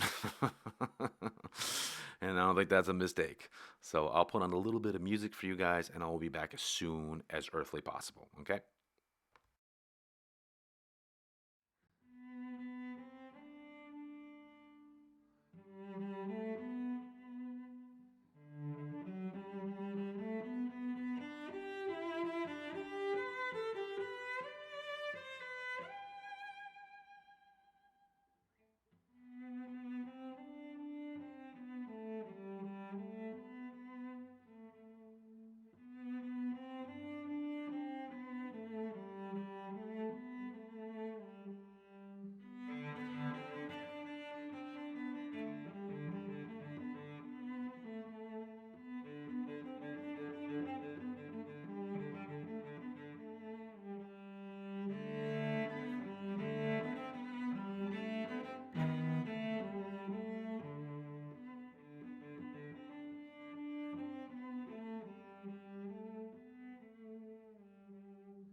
Okay, I'm back. Let's take this break screen off and share. Okay. Take a little sip. Just as the Vedic Aryan Kashtaryas succeeded after a long series of strife to stamp out the influence of the Panis. Let me just make sure the sound is good. Yes, it is. Okay. stamp out the influence of the Panis in India. The Kassites and their ally, the Mitannis, also succeeded gradually in weakening the influence of the Phoenicians in Asia Minor, till ultimately the Khattis, known as the Kheta Khattis or Hittites, an ally of the Mitannis, succeeded in usurping all the powers of the Phoenicians. Not content with this, the Khattis went further. Instead of Phoenicia, they called their conquered territories Sur or Surya, thus putting the seal of their government and religion upon these regions, and also announcing their opposition to the Asuras or the Assyrians. It was from this name of Sur or Surya that the appellation of Syria was ultimately derived. Excuse me. H.R. Hall justly remarks, quote, "The Phoenicians preserved their individuality intact from the days of Thutmose III, and also that's also actually pronounced, or it's also written Thutmoses, by the way, the third, to those of Alexander. Their merchants pursued unhindered and intrepidly their way to the utmost end of the Mediterranean and beyond. And trading factories were now founded that soon developed into great colonies of Geddes, of Tharshish, of Utica, and Carthage. After their influence had dwindled into nothing, some of the Phoenicians intermingled with the trade-loving Jews, while the rest became merged in other Semitic races, hence no trace of the Phoenicians. Once so powerful, I'm not really sure I necessarily agree with that conclusion, but once so powerful is to be found now in the country once proudly named after them. It will suffice to say roughly that it was these Panis or primitive traders who, long over 4,000 years back and before any other nation had even thought of it, astonished the whole civilized world by inventing the art of glassmaking, by the introduction of alphabets, by their art of navigation, and by their skill in carving out huge temples in mountains. All right. They had no rival in the art of navigation. It was at their feet that the Egyptians, Greeks, and Romans had to sit to be initiated into this art. In directing their course of the trackless sea, the pole star acted as their guide. Hence, it was the Greeks gave to this guide the name of the Phoenician star. With their utmost efforts, the Greek vessels could not vie in speed with the Phoenician ones. Their maritime trade spread from Spain to the coast of Malabar and thus brought immense wealth to them. Their huge wealth and their uncommon skill in naval warfare combined to bring under their sway all the ancient rich territories along the coasts of the Mediterranean, including Syria. Nay, it was only they who, more than 4,000 years ago, succeeded in bringing the Indian merchandise to the markets of southern Europe. Egypt, which is recognized in the Western world as being the primitive center of civilization, even that Egypt is found to have been largely indebted to this race of primitive traders for many items of civilized life. Mr. S. Lang thus observes, quote, "There can be no question that the Phoenician commerce was a principal element in introducing not only their alphabets, but many of the early arts of civilization among the comparatively rude races of Greece, Italy, Spain, and Britain." Just a quick sip. Although Indians have long forgotten the very name of the Panis, the cream of the milk is still called paneer. Isn't that true? In the Hindi dialect and the particular creeper with the help of which the Panis prepared curd in early times is even now found in Sind to be called after them, the paneer, Withania coagulans, whatever that is. Even now the blood of that ancient civilized Pani family is found to run in the veins of the Baniks, or merchant races of India. Those among the Panis who did not allow themselves to be mixed up with the Vedic Aryans, or would not even acknowledge their suzerainty, I don't know what that means, maintained independence by retiring to the other side of the Karatoya. Fate was, however, against them. Overtaken by the reverses of fortune and driven from their homes to live the life of the exiled amongst uncivilized hill tribes, they gradually lost their own culture and civilization for which they had fought so hard. Yet for a long time in Kamrupa and its neighborhood, the names of Pani continued to be given them, and now for many years past they have been given the names of Pani-Koch. Even now in the Deccan, the branch of this race has retained the original name in a slightly modified form called Paniar. It is thought necessary to to discuss here how the names Pani-Koch came to be applied to this degenerated branch of the Panis. We have the following description of this branch of Panis in the Bhagavata Purana. Quote, in the Rasatala lower regions, a branch of Daityas and Davanas, known as the Panis, otherwise called the Nivata Kavachas, and the Kalakiyas, lived in the Hiranyapura. They were hostile to the gods, so the valiant and ever-resplendent Hari, the Adorned One, vanquished them by his power and forced them to live like snakes, dwellers of the caves. These Panis are still afraid of Indra, owing to the artful words of Sarama, the messenger of that god. Thus, the author of the Bhagavata has made it sufficiently clear that the Nivata Kavachas were no other than a branch of those very Panis who referred to in the story of the Sarama, and the Panis in the Rigveda, in the Ramayana, and the Mahabharata, and many of the Puranas. Also, references are to be found to these Nivata Kavachas. It is stated in the Rigveda, as already shown by us, that to reach the territories of the Panis, Sarama had to cross the river Rasa, which flowed into the Indus and then jointly poured itself into the sea. The Rasatala and the Bhagavata seem to be identical with the land to the south of this river and close to the sea. We have also spoken before of the authority of the Bhagavata of a race of Panis in Sindhu Suavira, modern Sindh. To the south of this Sindh and along the coast of the modern Karachi, there was a territory known as the Mahabharata, and the Puranas as the Kalakavana, wood of the Kalaka or Kalakayas. There can be no doubt that this wood formed at least one of the principal headquarters of the family of the Panis known as the Nivata Kavachas. There are accounts in the Ramayana and the Mahabharata of the defeats inflicted upon them by Ravana and Arjuna, respectively. It is not improbable that the Panis of the Nivata Kavacha branch came in course in time to be known by the abbreviated name of the Pani-Kovacha. It will be no presumption to suppose that again in course time these Kavacha came to be pronounced as Kocha, and thus Pani-Kovacha became Pani-Koch. The Rik mantras described by seer Gautama Rahugana, priest of the Vedega Mathava, who spread the culture of the Vedic civilization in eastern India, as Kamrupa breathe a spirit of downright malice against the Pani. I'm calling them Panis, I don't know. I'm just going to call them Pani. This is clear proof of the very great resistance that the latter must have offered to the movement of the Videha or Eastern India.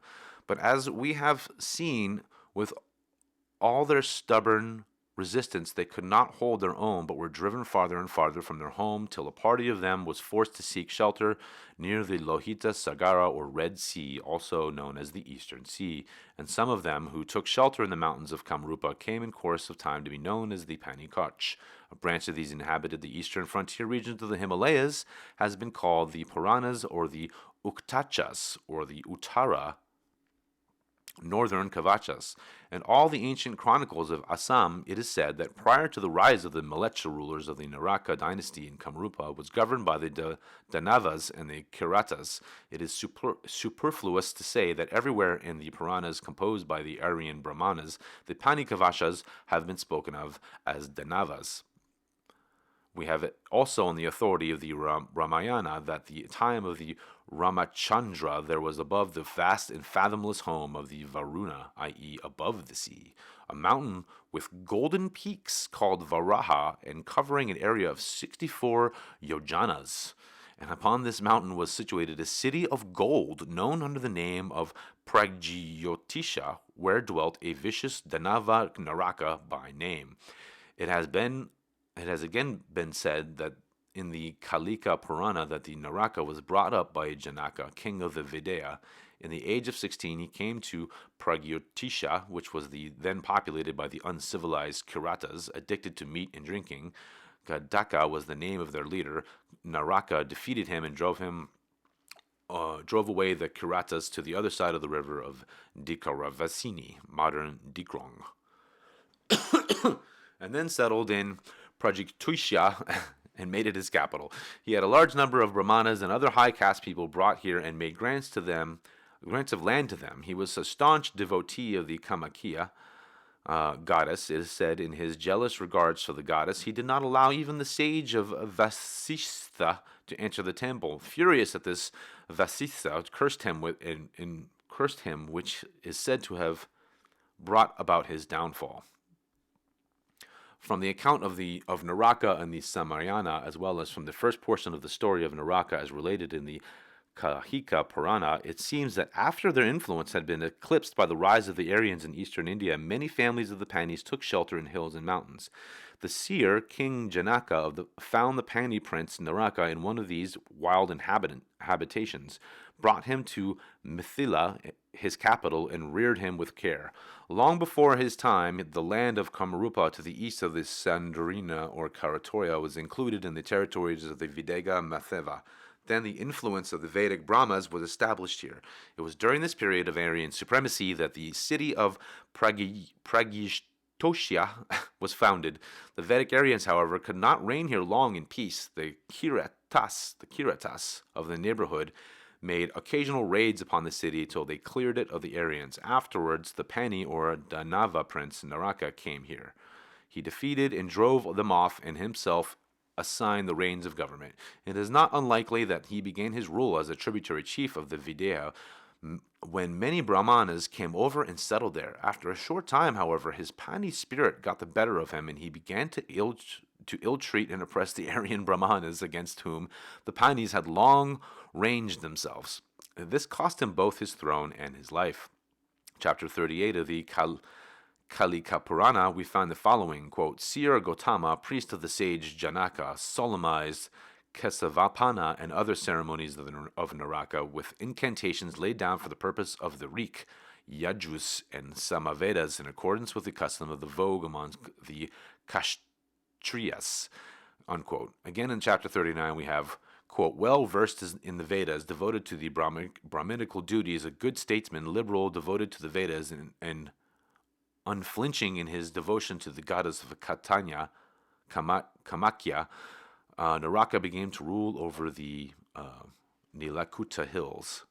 And chapter 40 tells us later, after a reign of 5,000 years, at the instance of Banasura, Naraka took to oppressing the gods and the sages. According to the Ramayana, also the Naraka of the king of Pragyotisha is a contemporary of Ramachandra and Janaka and belonged to the Danava family, while the Mahabharata, Haravamsa, and the Bhagavata, as well as some other works, tell us that Naraka, who flourished prior to the great Kurukshetra war and was contemporary of the Srikshrina, sprang from the Malecha or Asura stock.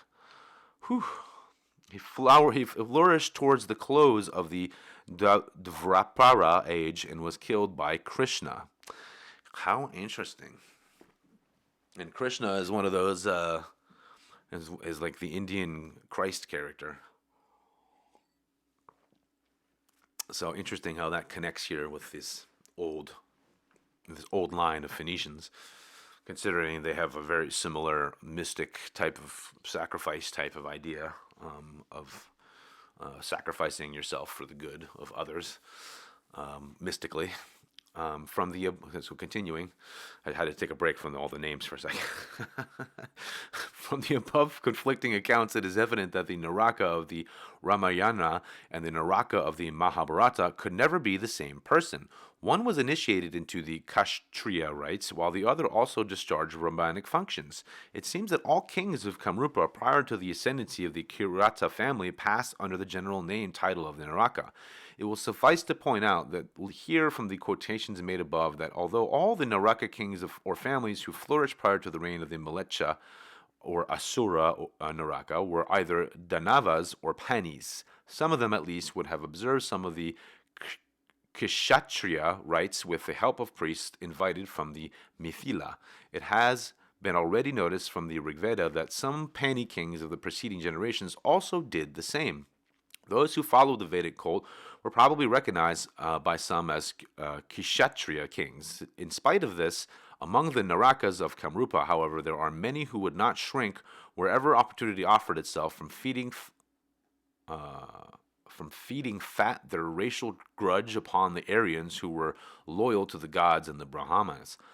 And for this reason, the Brahmanas also treated them with contempt or suspicion. Such a state of affairs went on long till some powerful militia overpowered the Panis or the Kochas with the help of the Brahmanas and installed himself on the throne of the Kamrupa. And according to the custom in vogue, he also assumed or was given the name of Naraka. The royal house, thus overthrown, fled to the eastern seacoast, where, with the help of the Kiratas themselves, they founded a new government and began to rule over the Kiratas. And either to preserve the purity of blood, or in quest of supremacy over foreign and distant lands, some of them might have sailed over and settled in the western world. In the Kalikamapurna, we further told that the Kiratas, unable to withstand the oppression of the Naraka of the Malecha dynasty, first went over and settled on the eastern side of the Dakara Vasini. Subsequently, through the intervention of the Mahadeva, it was settled that their possessions would extend from the eastern sea to Lalitikanta, while the country from the west of Lalitikanta to the east of the Karatoya was to be the jurisdiction of the goddess of the Kamakia. This was purged clear of the Kiratas, and a large number of the Brahmanas and people of a higher caste, well versed in the Vedas, were made to settle here. And it has been observed before that time was when the Lohita Sagara of the Ramayana and the Purva Sagara of the Manu Samhita and the Kalika Purana spread over a large part of the eastern Bengal, washing the feet of even the Garo, Kasia, Gentia, and Kachar hills. So this is the Red Sea. And as the story says, these militias or whatever chase these pennies, past this. Sound like a similar story to you guys?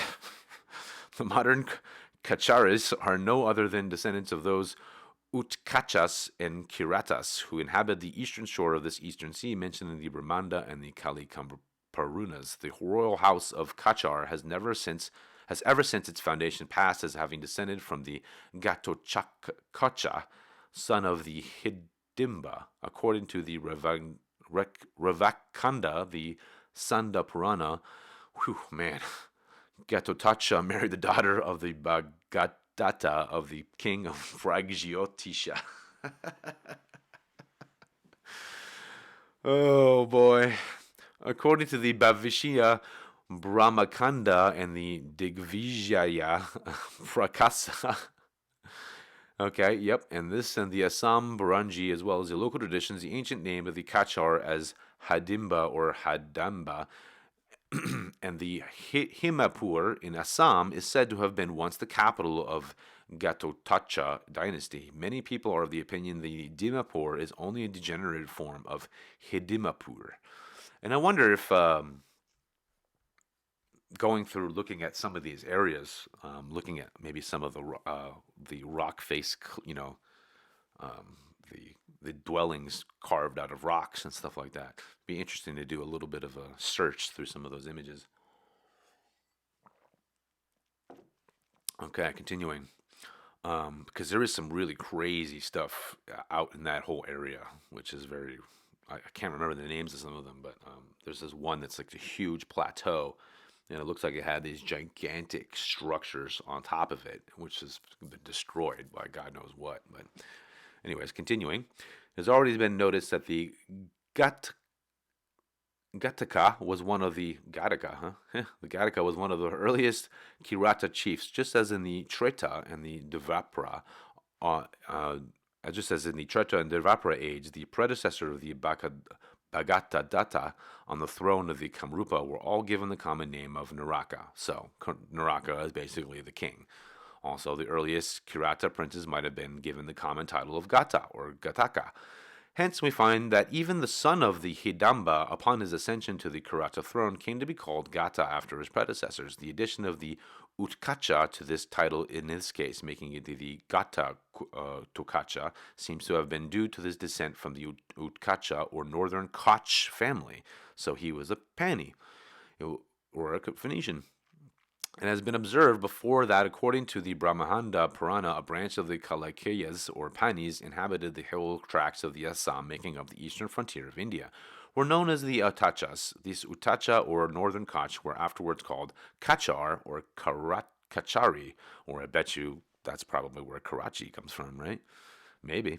Hence, if the Gatotkacha is taken as the chief of the Utacha or Koch and the Karatas inhabiting the eastern seacoast, it has to be admitted that although begotten of as a high caste, a father of Bhima, his mother's non-Aryan blood stood in the way of his recognition as an Aryan. The story of the Gatotkacha comes some way to prove how harshly and contemptuously the Panis or the Kalakias were treated by their later Brahmana community. It may also be no exaggeration to observe that the oppression of the Brahmanas reached such a height as to compel the Panis or Utachas to live away from civilized society and to take the Rakshasa, quote unquote, cannibal way of life. And this is again from the Brahmana perspective, right? As you can see, they obviously are heated enemies. Thus compelled to live, move, and have their abode among the Karatas, whom we find described in the Ramayanas as carnivorous man-tigers. Yeah, that sounds ridiculous. The Panis gradually adopted their manners and customs, and hence, although these two peoples are racially different, their descendants, the Kacharis from the Utkachas and the Karatas, and the Koch from the Panis, have appeared to later ethnologists as belonging to the same stock, the difference in name being assigned to difference in their places of residence. A tradition is also current in Kamrupa to the effect that the Kochas, again the Phoenicians, Panis, were the first to establish their supremacy here, and among the Koch also there is a general belief based on the traditions that a time was when the whole of eastern India acknowledged their supremacy, till out of dread for Parasurama they became destitute of all their martial traits and were deprived of all their worldly possessions. That sounds kind of crazy, right? I mean, if we go back and we listen to the very beginning of the story, these people lived here. They seemed to be nature worshippers. They liked meat and stuff like that. They raised cattle, and they constantly had their stuff stolen from them by their rivals. And then their rivals eventually took over the whole country and pushed them out. And I mean, I don't know. This is an interesting story, guys. Very interesting story, and a lot more of a different type of perspective that we're getting out of a lot of these other texts I'm bringing you. So continuing, this is borne out also by the fact that in the much older Rig Veda and the other Samhitas, they have never been spoken of as Danavas or Rakshasas. Rather, they've been described as high-spirited Kshatriyas or Vaisyas. Showing that they occupied a high status in society, yet they have been spoken of as Danavas in the early history of Kamrupas. Needless to say that owing to their oppression to the Vedic rites and ceremonies as well to the Brahmanas, they were given the appellation of Danava by the Brahmana authors of the Puranas. You see, there you go. Given an epithet. The persecution by the Parasama, which has passed into tradition current everywhere among the Koch, is a clear proof of the fact that having been deprived of all their former prosperity and supremacy by the Brahmana influence, they removed themselves to the mountains of Assam to maintain their racial integrity and independence. So, you're going to find this, especially this, right? Their independence. This is a common theme in what seems to be all of Phoenician history. Like, they were very fiercely independent. They loved their freedom, and they hated being subjected to people or other things. I can respect that. Excuse me. Some of the Koch families are also known by the name of Palia, about the significance of which Sir H. Risley has truly observed, quote, the name Palia is said to by some to refer to the flight, Palayana, of the supposed Kshatra ancestors of the tribe, but it is equally possible that it may be merely a variant of the first half of the name Pani-Koch, which the people now calling themselves Palia were known at the beginning of the century, when Dr. Buchanan made his survey of Dinajpur and Rangpur, unquote. Indeed, the words Pani, according to the different ways in which the cerebral N in it may be pronounced, may sound as I don't know what the difference is. Oh, Pani or Pali. Oh, I see. Pali or Pani, which may have in course of time assumed the form of Palia. Huh, that's interesting. I think we're going to get some more clues with some other stuff too regarding the etymology of these Indian names too. Hence, we may assert that the Pani-Koch or the Palya and the Koch of succeeding ages are no other than the Pani-Kavachas of the Puranic age. It has already been noticed in discussing the situation of the Lohita Sagara or the Red Sea that in the Samayana, a race of cannibals, also called the Mendeha, is said to have inhabited the mountains on the shores of Lohita Sagara. It has also been shown that the Lohita Sagara, or the Red Sea, is also called the Purva Samudra, or the Eastern Sea, according to the Manu Samhita and the Kalika Purana, flowed by the south of the Garo Hills and west of the Kachar and Chittagong Hills, taking into consideration the situation of the Pragjyotisha above the fathomless home of Varuna, as described in the Ramayana. The modern Brahmaputra also may be taken to have been part of this Red Sea. The Mendehas, then living on the shores of the sea, have now come to be known as the Mendai, or the Koch-Mendai. About this people, Sir Risley said, quote, "The Koch-Mendai of Bawal Forest tract in the north of Dhaka appear to be a branch of the Koch, who have long been separated from the main body of the tribe and have to some extent intermingled with the Garos. The Ramayanic age of the Mendehas lived in the Garo Hills on the shores of the Lohita Sagara, and in their habitation was called Manda Hills in the Joginitantra. Sorry. No wonder if in contact with the cannibal Garos, they also came to develop ferocious qualities of character. The epithet of the Rakshasas or Danavas given them by the authors of the Puranas may thus have been due to their opposition to the Vedic rites and to their ferocious conduct. The Utkachas seem to be the northern and the Mandehas the southern branch of the Koch. Hence the latter are even now found to cherish the memory of the old connection by calling themselves Koch Mendai. And this is similar to like a lot of stories you hear from like the early settlers in the United States and their description of their ridiculous description of the Native Americans. Continuing, about the Koch, Colonel Dalton says, quote, "They assume the name of the Pani-Koch to distinguish themselves from their hill neighbors, the Garos, with whom they are often confounded in consequence of the similarity of their manners and customs. But the religion and language resembles rather those of the Rabba than the Garo." Unquote. The language spoken by the Koch is all Bengali, Hindi, or Assamese, not a word of grammatical construction that would affiliate them with the northeastern tribes. Unquote. From influence of the Bengali, Assamese, and Hindi, the languages upon the Koch tongue, it appears that eastern India was their original home, Bengal or Mithila being their primitive mother country. On the strength of the passages quoted above from the Rigveda and the Bhagavata, we may now safely say that at least 6,000 years back, this race inhabited Karachi and Kuch in eastern India and the southern region of the Punjab. And the Sumerians, known to modern antiquarians, are no other than the descendants of those members of this people who, by land, went to Babylon and other countries. About these Sumerians, H.R. writes thus, quote, this should be interesting, "We have no knowledge of the time when the Sumerians were savages. When we first meet with them in the 4th millennium BC, they are already a civilized, metal-using people living in great populous cities, possessing a complicated system of writing and living under the government of firmly established civil and religious dynasties and hierarchies. The earliest scenes of their own culture development had perhaps not been played upon the Babylonian stage at all, but in a different country, away from the Persian mountains to the eastward, the land of Elam, the later Susiana, where till the end of a non-Semitic nationality of Sumerian culture maintained itself in usual independence of the dominant Mesopotamian power, was no doubt a stage in their progress. The ethnic type of the Sumerians, so strongly marked in their statues and reliefs, was as different from those of the races which surrounded them as was their language from those of the Semites, Aryans, or others. They were decidedly Indian in type.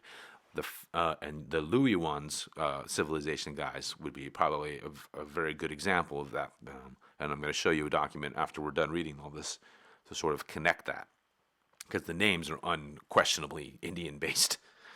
The face type of the average, continuing the quote, the face type of the average Indian of today is no doubt much the same as that of his Dravidian race ancestors thousands of years ago. Among the modern Indians, as among the modern Greeks or Italians, the ancient pre-Aryan type of land has, as the primitive type of the land has always does, survived, while that of the Aryan conqueror died out long ago. And it is to this Dravidian ethnic type of India that the ancient Sumerian bears most resemblance. So far as we can judge from his monuments, he was very like southern Hindu of the Deccan, who still speaks Dravidian languages, and it is by no means improbable that the Sumerians were an Indian race which passed certainly by land, perhaps also by sea, through Persia to the valleys of the two rivers. It was in the Indian home, perhaps the Indus Valley, that we suppose for them that their culture developed. There their writing may have been invented and progressed from a purely pictorial to a simplified and abbreviated form, which afterwards in Babylonia took on its peculiar cuneiform appearance owing to its being written with a square-ended stylus on soft clay. There is a little doubt that India must have been one of the earliest centers of human civilization, and it seems natural to suppose that the strange, unsemitic, un-Aryan people who came from the east to civilize the west were of Indian origin, especially when we see with our eyes how very Indian the Sumerians were in type. Incidentally, it has already but keep that in mind, though, that the quote-unquote ethnic and racial stuff, they talk about the Pani being red-skinned because of their sunburned. So they're not necessarily, they're whitish. They're not brown people necessarily. So keep that in mind as well, as apparently the Aryans as well. Incidentally, it has already been observed that it appears from the authority of the Rig Veda that the Panis had a principal center to the west of the Rasa, which flowed into the Indus through the Khorasan and Afghanistan. After the Vedic Aryans had succeeded in depriving the Panis of their possession, the latter bade goodbye to its center of their influence and were divided into two parties, one sailing along the Indus and ultimately settling in the region of the Suavira, and the other marching straight into Babylonia through Khorasan, and the Kalakias had no doubt a principal center in the Swavira Sind and the Hiranyapura, but even here they could not live in peace. The Aryans attacked them very frequently and made their life very miserable, till some of them found it necessary to migrate to the Deccan and others took to the hills of eastern India. It seems that the branch of these people which sailed along the Rasa and settled in Babylon subsequently became known by the name of Sumerian after the place of their residence, whether out of dread for the Vedic Aryans or any other cause. They may have studiously concealed their original racial name, Pani. Interesting. How very interesting. By discussing the references to the Panis in the Vedas, it has already been established that in point of culture, wealth, and influence, they had been recognized as a strong and powerful race even before Aryan civilization and authority were established over the whole of India. That is a very, very, very important point. In the Vedas, they are said to have syava, or dark brown. Oh, there you go, dark brown complexion. Now it's changing. There is room for little doubt about that. In the heyday of their prosperity, this people carried the torch of Indian civilization up to Asia Minor, subsequently having been repeatedly defeated by the white-skinned Aryans. There we go. Okay, nice. I guess that's a difference. I'm not sure. They referred to them as red-skinned earlier, so I'm not sure what that means. By the white-skinned Aryans on the field of the Western India. A branch of them gradually moved off Western India and the Deccan, those who settled in Eastern India and maintained their integrity and independence, as well as their religious faith, came to be known in subsequent ages as Panis or Kalikiyas. From the quotation made above from the Brahmanda Purana, we have got a fairly clear idea of the high state of culture, as evidenced by their towering palaces and decorated towns that obtained them even in the hilly homes of Assam. From a study of the language, manners, and customs and rites, observances in the modern Koch, it will be established that it must have been many thousands of years before this people vacated eastern India. That even from here they carried on their maritime trade is clear from the fact that even their disciples in the art of navigation, the people of eastern Bengal and Chittagong, occupied and even now occupy the highest rank among the seafaring peoples of India. On the strength of these facts, we do unhesitatingly, sorry, that's a regular word, regard the Panis also as a branch of ancient Sumerian race. and as identical in blood and faith, and manners and customs with the ancient Phoenicians. And after this, if Western antiquarians and anthropologists can establish that, geez, look at these footnotes. The Sumerians were of the Dravidian stock. We shall also have no objection to accepting the Koch descendant of the Panis as being of Dravidian origin. Sumerians were always clean shaven as to the face, and usually, though not always, also as to the head, and their priests performing religious rites were all shaven. Now, I want you guys to pay attention to this one little point here. The priests performing the religious rites were all shaven, and it's the same thing for the Phoenician priests as well. And isn't it interesting, in my series of Was Jesus a Phoenician?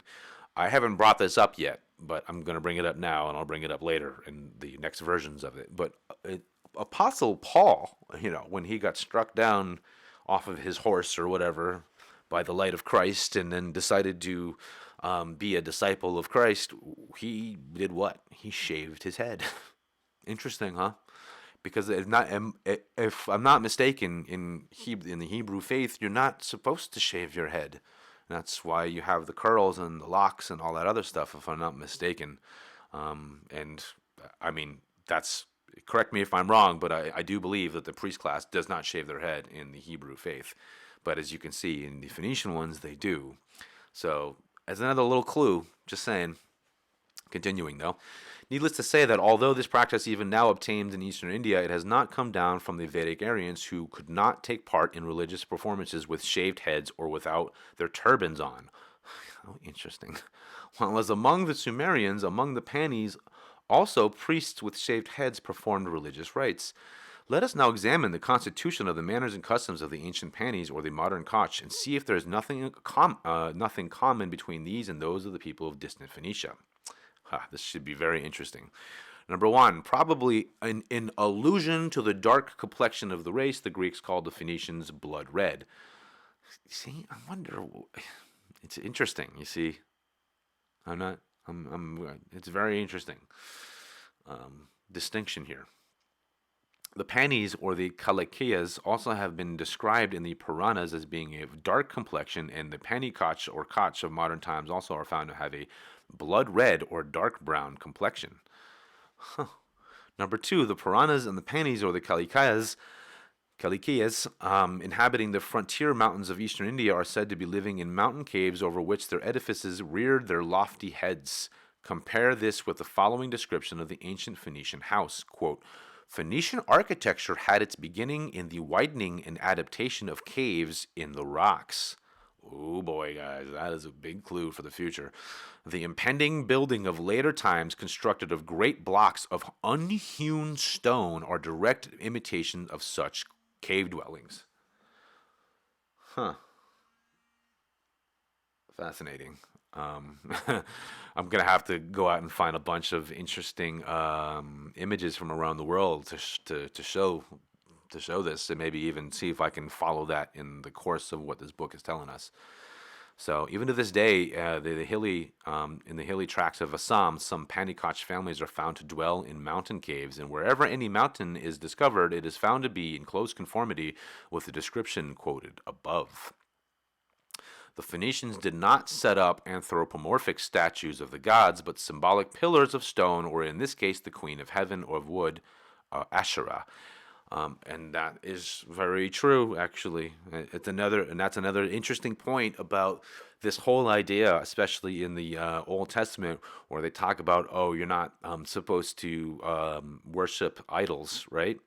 How very interesting that, and I'm going to show this in the near future, because archaeology has also shown that in every single temple that they've ever set up all over the place, there's never a statue or an idol that is actually prayed for or prayed at. It's always an empty space, because their idea behind their religion is more of a spiritual nature. They're not going to pray to something of physical when they obviously understand that it's not physical at all.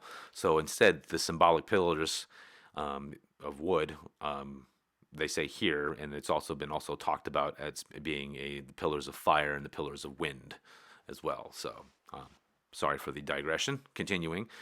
So after the wood Asherah, if an actual image was used, likeness to a man was avoided by fantastical details. The god had two heads or wings, or some animal emblem, or was dwarfish or hermaphrodite, and so on.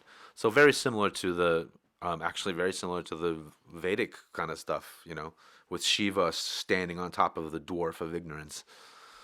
Interesting. It has previously been noticed that according to the Bhagavata, the Pani chief of Swavira was a votary of Bhadrakali. Now, like the, quote, queen of heaven, unquote, of the Phoenician, the image of this goddess of the Panis was also made of wood. In her case, also, likeness to man was avoided, as the Dhyana in the Kalika Purana tells us, by giving her a terrific form with 16 hands. Does it not correspond with the fantastic details, quote unquote, of the Phoenician image? Even up to this day, the worship of Bhadrakali is in vogue among the Pani-Koch, like the symbolic pillars representing Phoenician gods. A large number of symbolic pillars have also been discovered in Dimapur, the ancient capital of the Utacha, or the Gatokacha, modern Kachar house. On these pillars in Dimapur, Sir A. Gate writes, quote, inside the enclosure are some ruins of temples or perhaps a marketplace, the most marked feature of which is a double row of carved pillars of sandstone, averaging about 12 feet in height and 5 feet in circumference. Wow, that sounds like huge pillars. There are also some curious V-shaped pillars which are apparently memorial stones, the nearest point at which the sandstone for these pillars could have been quarried is at least 10 miles distant. No two are precisely alike in ornamentation, but all are of one general form, having large semicircular tops with concentric foliated carving below on the shaft. There are representations of the elephant, deer, dog, duck, and peacock, but nowhere is there a human form or a head.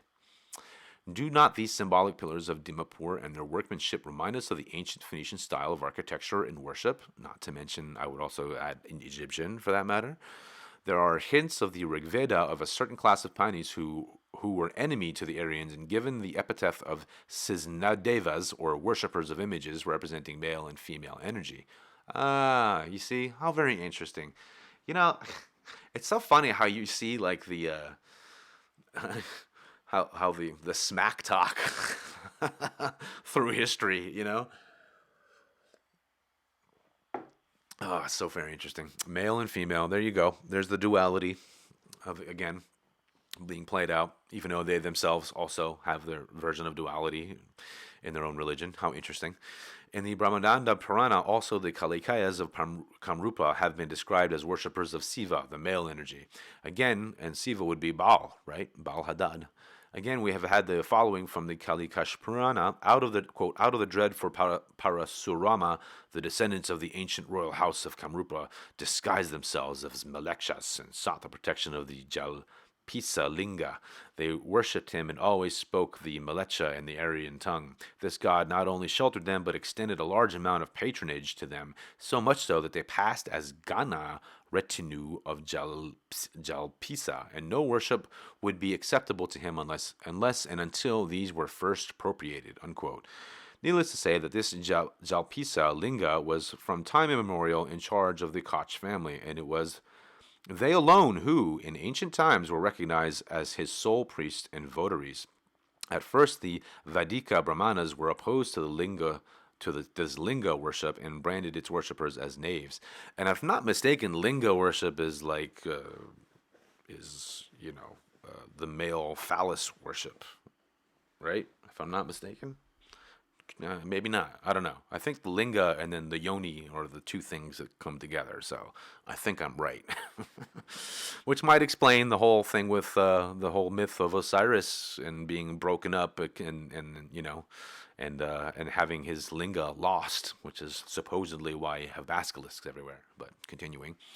Thus, in Padmapura, we come across the following injunction. Quote, a Brahmana should never worship the Siva Linga. Oh, yeah, it definitely is that. Water, rice, flour, leaf, and something else offered to this deity should never be accepted by him. Should any Brahmana violate these injunctions and worship Linga, he shall at once fall from the rank of the Brahmana. Unquote. Needless to say that from the Vedas, the Ramayana, and the Mahabharata, and the Puranas, it is evident that prior to the spread of Aryan influence over the whole India, the Linga worship was confined throughout Aryavarta and the Deccan to the Daityas, Danavas, Asuras, and allied races. Hence, it may safely be taken that the royal house of the Kamrupa, described in the Kalikama Purana as given to Siva worship and their dread for Parasurama, is really a Pani family, Phoenician family. It is very likely that it was the pre-Aryan Indian who gradually introduced Linga worship into the Western world. It is well known that thousands of years back, the ancient Phoenicians, as well as their followers, the Assyrians, worshipped the Linga. There you go, guys. I was right. Symbol of male energy of the god Baal, or Baal Hadad, like the Sinsa Devas. And you know what? The video I did about reincarnation is really playing into a lot of this.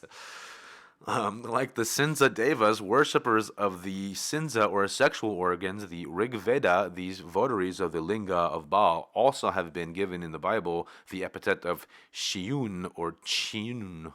The Linga worship of the Phoenicians was a very indecent ceremony.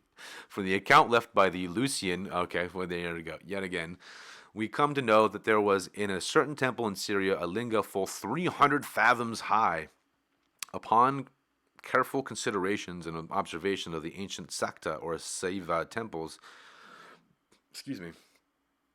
discovered in Assam, the following remark has been generally made. Quote, the Sivite shrines, built on the ruins of a different type of temple, bound in Kamarupa, and to many of them the temple of antiquity by which the age of deposits in Egypt were calculated, might be applied, as they are found in places far below the surface. Unquote.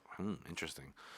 Even down to this day, Kamrupa is found to enjoy the honor of being the first seat of Sakti worship, and the secret of this honor lies in the joint worship of Siva and Sakti, male and female energy. Wow, this is crazy. Which is in vogue here. To me, it seems that the Sakti worship of this place has been handed down from the Panis, you don't say, who were the first to introduce worship of the female energy. Yet again, guys, you have an old religion that has an almost co-equal understanding of male, female. You know, it's interesting. Not the patriarchal usurpation that actually ended up taking its place. The Yoni Pitha, or the Kamakia, is thus described in the Kalikama Purana as, quote, upon a solitary peak of the Nilakuta in Mahamaya passes her days with the Mahadeva. The emaciated private parts of the Sati have been petrified, and inside these dwells the goddess Kamakia, along with the Mahadeva in the form of the Linga, unquote. Surrounding Kamakia Devi, the Astak Saktis, 8 different forms assumed by the female energy, are residing here as a tutelary deities of the Pitha, Haruka, and others. The 8 Keshtrapalas, protectors of holy places, are guarding the 8 directions. In this way, throughout the length and breadth of Kamrupa, Siva and Sakti are enjoying themselves in the forms of Yoni and Linga. You know, guys, it's all symbolism, right? All of it. There was a time when the Phoenicians' method of worship was exactly akin to the worship as detailed in the Kalika Purana, and even now found in vogue in Kamarupa. The Western historian thus writes on this point, quote, the Phoenicians offered worship on every high hill and under every green tree, but to judge from the allusions to sanctuaries in the inscriptions and elsewhere, the Baal or Astarte of a place was usually worshipped at a temple, which consisted of a court or enclosure, and of a rooted shrine, and of a portico or pillared hall, again, pillared hall, at the entrance. And how, you know what, and I bet you anything, you go around looking for rock-carved temples and houses, you'll find always 2 pillars in the front. Or many of them you will find 2 pillars in the front. And so that'll give you a clue who built those. In the court, sometimes they stood a conical stone, probably the symbol of Astarte, on the Roman coins of Byblos. Ooh, I got a great article to show you guys about this, which shows this. Illustrated in Rawlinson's Phoenicia. Oh, we'll be reading that soon. Stone or bronze images of the gods were set up in these sanctuaries, so not inside the temple itself. And besides these, the Betilia meteoric stones, which were regarded as symbols of gods, pillars again had a prominent place in the courts before the shrine. How interesting. Again, in the present temple of the Kamakia will be found to conform closely to the style of architecture displayed in the Phoenician temples, according to the description quoted above. No doubt this temple is not very ancient, having been built during the supremacy of the Mlechas, influenced by the Koch way of life. Yet it is equally true that it has followed the ancient style of architecture that once obtained here. Besides, the Yoni Pitha of the Kamakia will be found to be no other than the, quote, conical stone, unquote, which the Phoenicians call the symbol of Astarte. And the goddess Astarte of the Phoenicians is no other than the goddess of Kamakia. Ha ha. How interesting. And there's definitely a temple in that area to Kamakia, still to this day. Or a concentrated form of the Mahasakti. Sorry. Okay, and the goddess Astarte of the Phoenician is no other than the goddess Kamakia, or a concentrated form of the Mahasakti. And yet these are not all. Just as the Kalikama Purana, look at that, I'm saying that word like I was born to say it. We find instructions laid down for the worship of Ashta Kshtrapalas, 8 protectors of holy places round Kamakia, so that there are indications of the Phoenicians worshiping the 8 Kabiris in their holy places. Ooh, how interesting. The Kabiris will be a subject in the future. Again, one and the same idea as found underlying the concepts of Kamakia and Astarte, both representing the principles of fertility and generation. And all the seats of Sakti or Yoni, female energy, in Kamrupa will be found also the Linga, male energy, associated with it. Similarly, in Phoenicia, the symbols of Baal, male energy, was found wherever the conical stone or Yoni representing Astarte, female energy, was worshipped. Number 5, the Phoenicians also offered animal sacrifices to their Baal and Astarte, just as animal sacrifices were made even now in Kamakia. The following lines tell us of the Phoenician mode of sacrifice. Quote, sacrifices were of oxen and other male domestic animals, of expiatory offerings also stags, and for minor offerings birds. Human sacrifices were exceptionally offered by the state to avert great disasters. The victim was chosen from among the citizens and must be innocent, therefore children were chosen, and by preference firstborn or only sons. And this is by the Encyclopedia Britannica. Okay, so just this, the English encyclopedia of the eventually to be swallowed up by the Holy Roman Empire by right of birth. I wouldn't necessarily believe that because, again, like I showed you guys in the ancient fragments, this was a mystical sacrifice, maybe not actually a actual sacrifice. And even then, who knows? If it was real, I don't think it was like the Mayans, which just sacrificed thousands of people. You know what I mean? Like, I don't know what to think about that. The human sacrifice thing is such a weird thing in history, and some of it I think is BS, and some of it isn't, and maybe some of it was meant to be allegorical, and then after through time and losing of the ideas of of actual religions or religious ideas or spiritual ideas, it turned into a base sacrifice of human beings, which is horrifying. Anyhow, I don't really know what to think about that. I'm just throwing it out there. I have no idea. Those are just all obviously, those are all possibilities.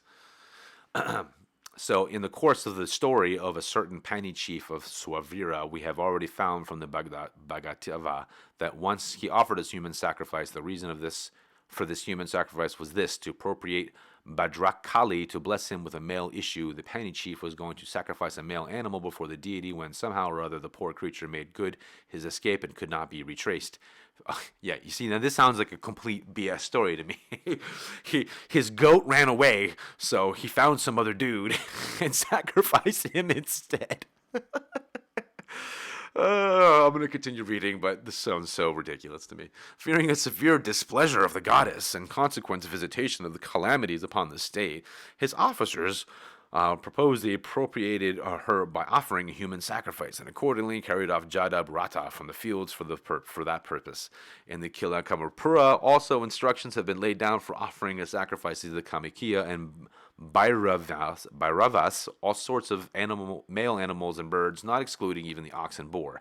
On the contrary, it is suggested that the blood of those two animals can purchase good graces of the goddess for a year, while human blood will secure her smile for 3,000 years. Oh my God. Then why bother doing that? And that's interesting. 3,000 years, that's almost like an age, right? And so wonder if this has something to do with that idea of mystic sacrifice, right? Because there's this claim that every age there is a Christ figure that rises up to, show the people of that age, some divine truth. Interesting how, and then in each of those stories, that person is always murdered, sacrificed, or killed, or something like that, for one way or the other. All the various similar stories of the Christ-like figures throughout history. Pretty interesting that they would consider this human blood will secure her smile for 3,000 years. I don't know. I don't think about that, but that kind of plays into this whole idea of mystic sacrifice, though. To other human sacrifices was, however, a royal prerogative, and no one else could do it without his sanction. Under British rule, the offering of human sacrifice has no doubt been forbidden, and for the last 300 years or thereabouts, Brahmin supremacy in Kalmykia has done away with the ox sacrifice also. Other male beasts and birds are, however, even now offered as sacrifices in Kalmykia, but in other parts of Assam among the Orthodox Pani-Koch, the old custom is not yet forgotten. In this connection, one fact, and then let me just make another point about the sacrifice thing. Obviously, these people are long separated from each other. So, things happen, people change. In this connection, one fact stands out very prominent. Like the Phoenicians, the people of Kamrupa are also found to be adverse to the slaughter of female animals. On this point, the following injunction is laid down in the Kalika Purana: not to speak of woman, even the females of beasts and birds must never be sacrificed. Interesting. It's because they represent life and fecundity and creation. That's why. Even to this day, the Koch and Kachari communities are found scrupulously to observe this prohibition. Although it is superfluous to observe that both Kalika Purana and Yogini Tantra owed their origin to Brahmanic influence and ascendancy, yet it is curious that from what has been noted in both these works in connection with the local tradition and manners and customs of Kamarupa, it seems that in the remote past Brahmanas were not allowed within the boundaries of a Kamakia for purposes of Sakti worship. This view is also confirmed by the story of Visistas cursing Shiva in Ugratara. Ooh, Ugratara, huh? I wonder if that's similar to the Ugarit people. Yeah. Who were related, I believe, to the Phoenicians and the Panis, possibly. Because in their Ugarit texts, in their Ugarits, they mention that the Phoenicians are they're basically their cousins, their people. Anyways, continuing. The cursing of Siva and Ugaratara, as well as the Naraka, when the Naraka could not allow him to enter the temple, Kamakia has related to, in the Kalika Purana and the Yogini Tantra. Is needless to point out that the Kamarupa, the Koch, and his followers, the Mech, were the primitive Saktas. During the supremacy, they would not allow without permission any other race or caste to offer worship in the sanctum of this Pitha, which was their special privilege. Like the ancient Phoenicians, among them also it was the male or female chiefs who were allowed the right and privilege of worshiping the great energy as represented by the primitive male or female symbol. Again, female, male priests and priestesses. It was a civilization not patriarchal. Baal was the principal god of the Phoenicians. Even now, over the whole of Kamrupa, Siva will be found to be the principal deity of the Koch, and their Buddha Thakur, old god, will be found to be none other than the Baal of the Phoenicians. How interesting. The Buddha Thakur is found to be of the same as Baal. Making crazy connections here. It has already been noticed that the Phoenicians themselves worshipped Baal as representing the Linga, or the male principle of creation, and their Ashtarte representing the Yoni, or the female principle.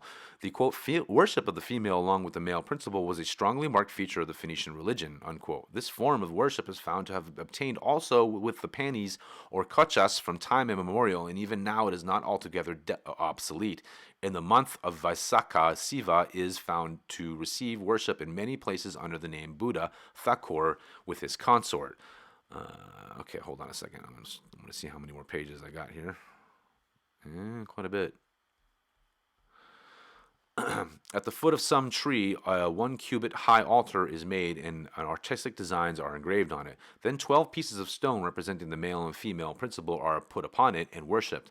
Formerly, the worship was everywhere preceded by a sacrifice of a boar, and it is the most respectable headman or the head woman of the community who are allowed to officiate as priest or priestesses on this occasion. The Koch believe that this worship is a special feature of their religious life, being unknown to all other peoples.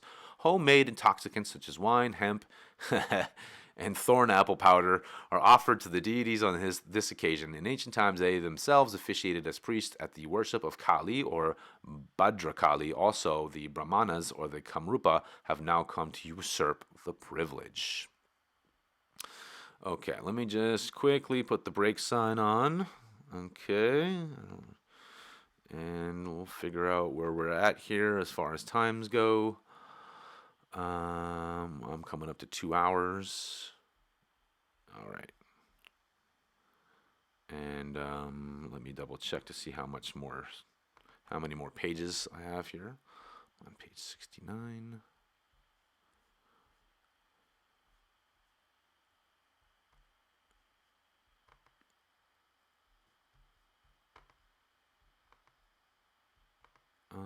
Okay. So, all right. So I'm gonna do 20 more pages here, and then I'm gonna call it quits for this particular video. Maybe less than 20 pages actually. But I do have to put up the break sign, and or the break sign's up. I have to use the restroom and fill up my stove again with some wood. So I will be again back in about 5 minutes. Okay. See you soon.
Okay, guys, we're back.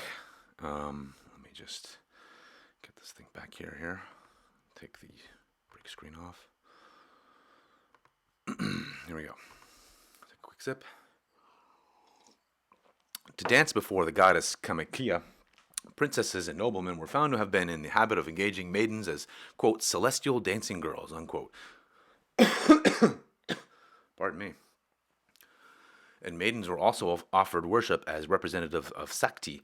Indeed, the Yogini Tantra is found to have gone the length of joining upon, quote, maiden worship, unquote, as an essential part of Sakti worship, and the mode prescribed is simply repulsive, to say the least of it. Thus, the maiden was an unavoidable item of Sakti worship in Kamakia, and quite a large number of these unmarried girls were required to devote themselves to the service of the goddess. The following lines represent a similar picture of the Phoenician religious life. Quote, another horrible sacrifice was regularly demanded by Phoenician religion. Women sacrificed their virginity at the shrine of Astarte in the belief that they thus appropriated the goddess and won her favor. Licentious rites were the natural accompaniment of the worship of reproductive powers of nature, unquote. Well, I do have another, I did read part of article. I forget which video it was. I think it was the second video of was Jesus as a Phoenician talking about the priestesses, and what they're describing here is actually not necessarily true because it is a metaphor. It's like a cloister to teach girls about about the female energy and sex and things like that. They don't actually lose their virginity, from what I can gather. This is just another one of those things from these reports from the outside that I think gives a false report about how they actually went. And maybe I'll have to go and bring that one back and do a read just so we can dispel some of these ideas, because I think that they're kind of being misrepresented here, as over and over again. This author definitely has shown that these people who keep giving these accounts in all these books are all enemies of the Pani, so to speak, or the Koch. So these practices were once in vogue among the Koch also, although under the Vaishnava influence spread over the country of Sankara Deva and his followers, many have in later times given up these practices, yet animal food and animal sacrifice are even now universally accepted in the land. And not to say that they didn't do these kind of things, but at the same time, who knows? Being the point that the reports are coming from their enemies constantly. So, some people are even now adherents to the old Sakta creed. From this, it will be clear that although the ancient Pani race, now degraded to the rank of the Koch, has considerably fallen from its old civilized state as the consequence of the Brahmanic persecution and overthrow of this power by the Mlecha or Mech tribes, yet it has not been entirely bid goodbye to its primitive faith and ancient rites and observances. On the contrary, it exercised a considerable elevating influence upon the Mech, who gradually but unconsciously adapted themselves to this way of life till the age of the Puranas. These two different races came to be recognized as one community speaking the same language. In both Kalika Purana and Yogini Tantra, we get a detailed account of the religious life and system that sprang into existence from this joint influence of the Koch and the Mlecha. Although they are written by Brahmanas to promote the cause of Brahmanism, exactly what I just said, and hence naturally many of the old rites and observances likely to thwart this cause have been left out, or exaggerated to the nth degree, I will add. Yet these two treatises enable us to get a glimpse into the ancient customs of the land, and indeed very few Puranas can claim that historical value which Yogini Tantra and Kalika Purana do both of them enjoy, as giving an account of the society of Kamrupa in all its stages. Hence, excuse me, it is that we have mainly to rely on the evidence of Kalika Purana to see how far the religious life and system, manners, and customs of the ancient Phoenicians are found reflected in the life of the modern Koch. The authority of this treatise is also born out from the honor accorded to it by the aged chiefs of the Pani-Koch, the Kacharis, and the Jaintias, who affirmed that once their influence extended over the whole of Assam, and the goddess was worshipped and rites and ceremonies observed exactly as stated in the Kalika Purana. From times immemorial, the Pani-Koch has been in the habit of burying their dead, although in some places cremation has very recently taken the place of burial. The latter may still be said to be the general and time-honored practice. There is a fixed place of burial along the riverside we find in the Satapatha Brahmana. Quote, now the gods and the Asuras, both of them sprung from the Prajapati, were contending in the four regions. The gods drove out the Asuras, their rivals and enemies, from the regions, and being regionless, they were overcome.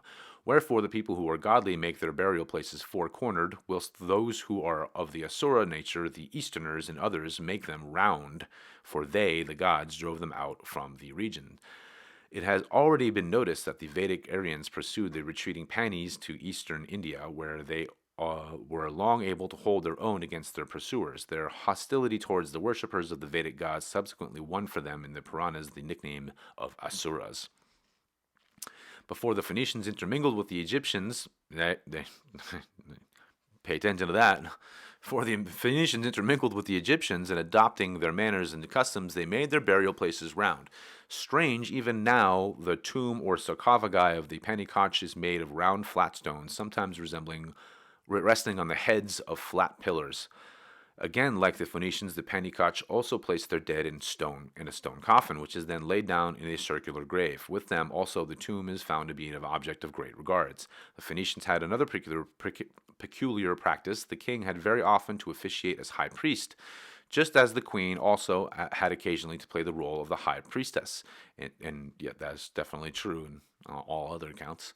In contemporary Phoenician inscriptions, Tabnitz is found to have styled himself priest of Astarte and king of Sidonians, like his father, while his son Eshmunazar calls his mother priestess of Astarte and queen. Now, this practice is found to have once obtained among the Panis also. The story of the Pani chiefs of Swavira, already quoted from the Bhagavata, is a clear proof that he himself officiated as priest at the worship of the Bhadrakali at the worship of the Bhadrakali. From Kalika Purana, also we come to know that the Pani or Koch princes who took their shelter in the hills of Kamrupa to escape the wrath of the Parasurama and disguised themselves as the Malekshas, themselves worshipped their god Jalpisa. Where Brahmanic influence has not been so well established, the Koch patriarchs are found to officiate as priests, or Dioshis as they are called. In some places, again, even the aged and venerable women are accorded with the honor of officiating as priests. It is superfluous to point out that this is nothing but a remnant of the old practice. According to both the Kalika Purana and the Yogi Tantra, the Kamrupa was recognized and is still recognized as the great Saktipitha even before the rise of the Melecha, or Mech. And from the very beginning of this recognition, we find there has been in vogue here the worship of the Yoni, procreative power of nature, the female power, and of the Ashta Matrikas, as well as the joint worship of Siva and Sakti, the passive consciousness and the active unconscious energy. You see that, guys? Yet again, male, female, duality, all over again. And again, this is what I'm saying about these rites, so to speak. They're being told in a very kind of derogatory way when in reality they probably never witnessed it, number one. And number two, this is very much in terms of an allegorical terms. Again, Siva and Sakti, passive consciousness, active conscious energy. They don't actually, the representations. It has been stated above that the Phoenicians also worshipped Kamikaya, or the united energy of Ashta Kamarikas, under the name of Ashtarte, representing the principles of fertility and generation. It was the worship of the mother female energy which was responsible for the predominance of the woman in Phoenician society, culminating in the superiority of the sister over the brother and of the mother over the father. Interestingly enough, in the Hebraic lineages, that's how it also works out. Thus, in the Phoenician home, the mother and, in her absence, the daughter had the predominant voice. Look at that. And it was this superior position of the daughter which was responsible for the introduction among Phoenician princes to the custom of marrying their own sisters.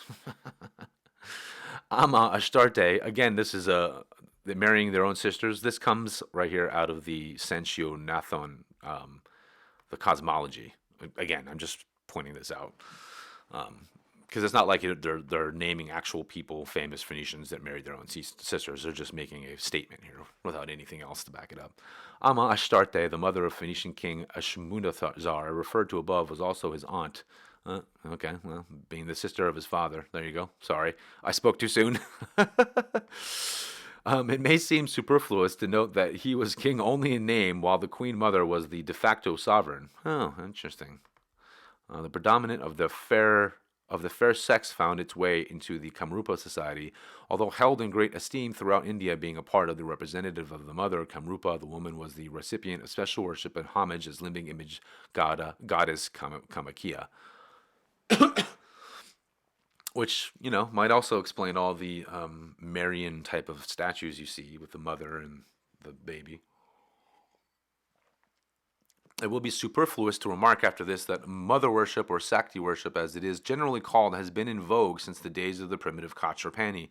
During the long supremacy of the Pani or the Kalikias in Assam, many other races related with them or inspired by their example gradually came to adopt their manners and customs and religious rites and observances. This resulted in the recognition and establishment of the unvedic Kalikia ideas and ideals throughout Assam and northern Bengal. It is the nature of social life that the rites and observances which have once been long favored by it do never become wholly obsolete. Even alien conquerors have often to conform to them, just to win the hearts of the people. I mean, that happens all the time, isn't it? Huh? In history, this is why, even after the dwindling away of Pani's supremacy, their conquerors were obliged to incorporate the accepted principles and practices of the ancient social fabric. The supremacy of the mother noticeable in the Pani-Koch life is simply and evidently a remnant of the ancient motherkin or matriarchal stage. This practice found its way not only into the social life of the the Kachari of the same faith as the Pani, but also the Kazia, which might be, if I'm not mistaken, the Kassites? I'm not sure. Jantia and others. In these communities, the supremacy of the mother accounts for the superiority of the daughter over the son, the former being granted the right of inheritance. From the ancient Assam Barangi also we find, quote, this being the territory of goddess Jayanti, the daughter's son, and not her son's son, can succeed to the throne. The true-born Koch or Pani-Koch has no king of his own now. If he had, this practice would have been still followed. Yet the superiority of the mother will even now be found to be a predominant feature of the Pani-Koch society, as clearly as established before, and to this was due the worship of the mother Sakti, obtaining among the Panis. Needless to note that the ancient Pani or Kalakia seat of Kamrupa is recognized all over India as the first and principal center of Sakti worship. Excuse me. I need to take a drink.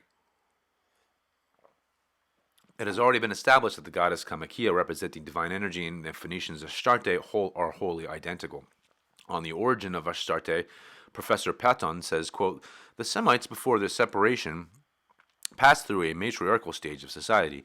Descent was traced through the mother, and she was the head of the clan in peace and in war. And in such a society, the chief deity of the tribe must have been conceived as a counterpart of the human matriarch. Male divinities might exist and be known as maternal uncle, but they would not be called father and would play so unimportant a part that they would survive only sporadically in later religion. I need to highlight this part here and put a bookmark real quick, guys, because this is going to come back into play later on. This view is confirmed by the fact that all those traits which are oldest and most permanent in the character of Astarte Ishtar are those which, for other reasons, we must predicate on the ancient Semitic mother. The worship of Adya, Sakti in the form of Kamakia, had its origin during the Pani supremacy in the very ancient days of India, just in the same way as that of Astarte, as described above. The only point at issue is Patton thinks that Sakti worship had its origin in the Semitic soil, while we are of the opinion that it was the Pani seat of the Kamarupa that this worship was first conceived and realized. The traditional migration of the Phoenicians from the shores of the Red or Eastern Sea will also support our view. It will be superfluous to point out that in the early days of the Pani supremacy in Kamarupa, or for the matter of that in Eastern India, the Panis had to be engaged in a perpetual warfare with the Vedic Aryans, which isn't good for any society. The males had very little leisure to attend to household affairs. Nay, even the production of the daily necessaries of life had also been left to the care of the females. In course of time, this system naturally secured the supremacy of the woman in the Pani community. It is the Panis who have passed in the Puranas as the Kalakiya Danavas. It is needless to point out that all the families of the Kalakiyas, as well as of the Buamas, Narakas, and others of the same faith as the Kalakiyas, are founded by the name and named after the mother. Brahmanda Paruna, chapter 68. This is also the history of the origin of the motherkin system. Even in modern Pani-Koch society, the supremacy of the mother is recognized on all hands. Not only did the mother give birth, but also supply the necessaries of life. This fact, and that's what I'm saying, and I just want to stop for a second. This is what I mean. Like, it's this kind of idea here. This, not only did the mother give birth, but supply the necessities of life. Like, they had it's obvious that they had a respect for women, and they actually had a large respect over the fact that they were the life givers. So why would they treat them like whores, so to speak, in their temples? It doesn't match up to me at all. And to me, it has to do with the idea of like the proper education of a woman as she gets older, and so when she does marry, and she has I don't know, I guess you could say a more spiritual understanding of birth giving, which, when you think about it, is kind of an interesting idea, And I kind of showed a little bit of that in the, I believe it was the second Was Jesus' Phoenician video, where I talk about Mary being sent to the temple, and she lived there until she was 12, or she lived there for 12 years, and then she was married off. So I just want to point that out. I mean, look, that story that I showed you guys in the apocryphal Gospel of James, or the infancy Gospel of James. That's the story, that her parents brought her to the temple. She lived there for 12 years, was still a virgin, as per the story, and was given to Joseph, who I guess was widowed and had children already. And also in that story, she was given the purple thread specifically to weave, which we all know is the thread of Tyre, which also is very close to this area called Nazaria and Cana and all these other things, not in southern part of Judea. So I just want to point that out. Like, here's another example of these little clues that we might be able to pick out of these kind of books. But this is very important. Not only did the mother give birth, but also supply the necessaries of life. I mean, they wouldn't give women such honors if they didn't respect women. So it doesn't make any sense that this part talking about them in their, maiden worship or whatever else. I think there's something wrong with that story. Okay. Anyways, I'm going to continue here. So the fact led the whole community to look upon the female sex as the very backbone of the social fabric. This resulted in a deep devotion to the woman, symbolized by the generative organ which distinguishes her, and this devotion is ultimately materialized as the worship of Kamakia, represented the generative principle of creation. Except in the Pani home of Kamarupa, or among Phoenicians devoted to the mother, the worship of female generative organ has nowhere been so thoroughly developed or established. Although the worship of the linga, or the male generative organ, had been in vogue in the Pani or Asura community from very early times, yet the importance of the woman in the Pani life of Kamrupa gradually eclipsed linga worship and established yoni worship at its stead, symbolized by the goddess Kamakia. Although Siva and Baal, both representing linga, came to be recognized as the chief god in Kamrupa during the Melecha or Mech supremacy in the Asia Minor during the ascendancy of the Assyrian respectively. Yet both in Kamarupa and the Semitic community, just to avoid wounding the feelings of the people, the yoni or Sakti worship could not be altogether neglected. Rather, had to be performed jointly with Siva worship. Thus, the joint worship of Siva and Sakti came to be established, no one ever questioning the necessity of worshipping the latter. Although Brahmanic influence and Melecha contact extended over ages have both served to modify old customs and to diminish the influence of the fair sex to some extent, the Pani-Koch seem even now to keep their old ways. As Colonel Dalton tells us, quote, "The Pani-Koch leave to the women the cares of the property, who in return are exceedingly industrious, spin, weave, plant, saw, brew, in short, do every work which is not above their strength, such as felling trees and the like. When a woman dies, the family's property is divided amongst his daughters, and when a man marries, he goes to live with his wife's mother and obeys her orders and those of his wife. How different is that, right? In the Abrahamic faith, and all three of them. Maybe less so Christianity, but still, so there's you still can't really pull them out. But in Judaism and in Islam, man, like it's definitely the opposite. Marriages are usually settled by the mothers when the parties are young, but not without consulting their inclination. A girl not thus disposed of when she grows up selects a husband for himself, and if he die, may take another. Interesting. The husband or father appears to have nothing whatever to do with the arrangement. The expense of marriage is heaviest on the mother of the girl, who pays, I don't know, or rupees, 10 rupees, while the boy's mother only gives 5.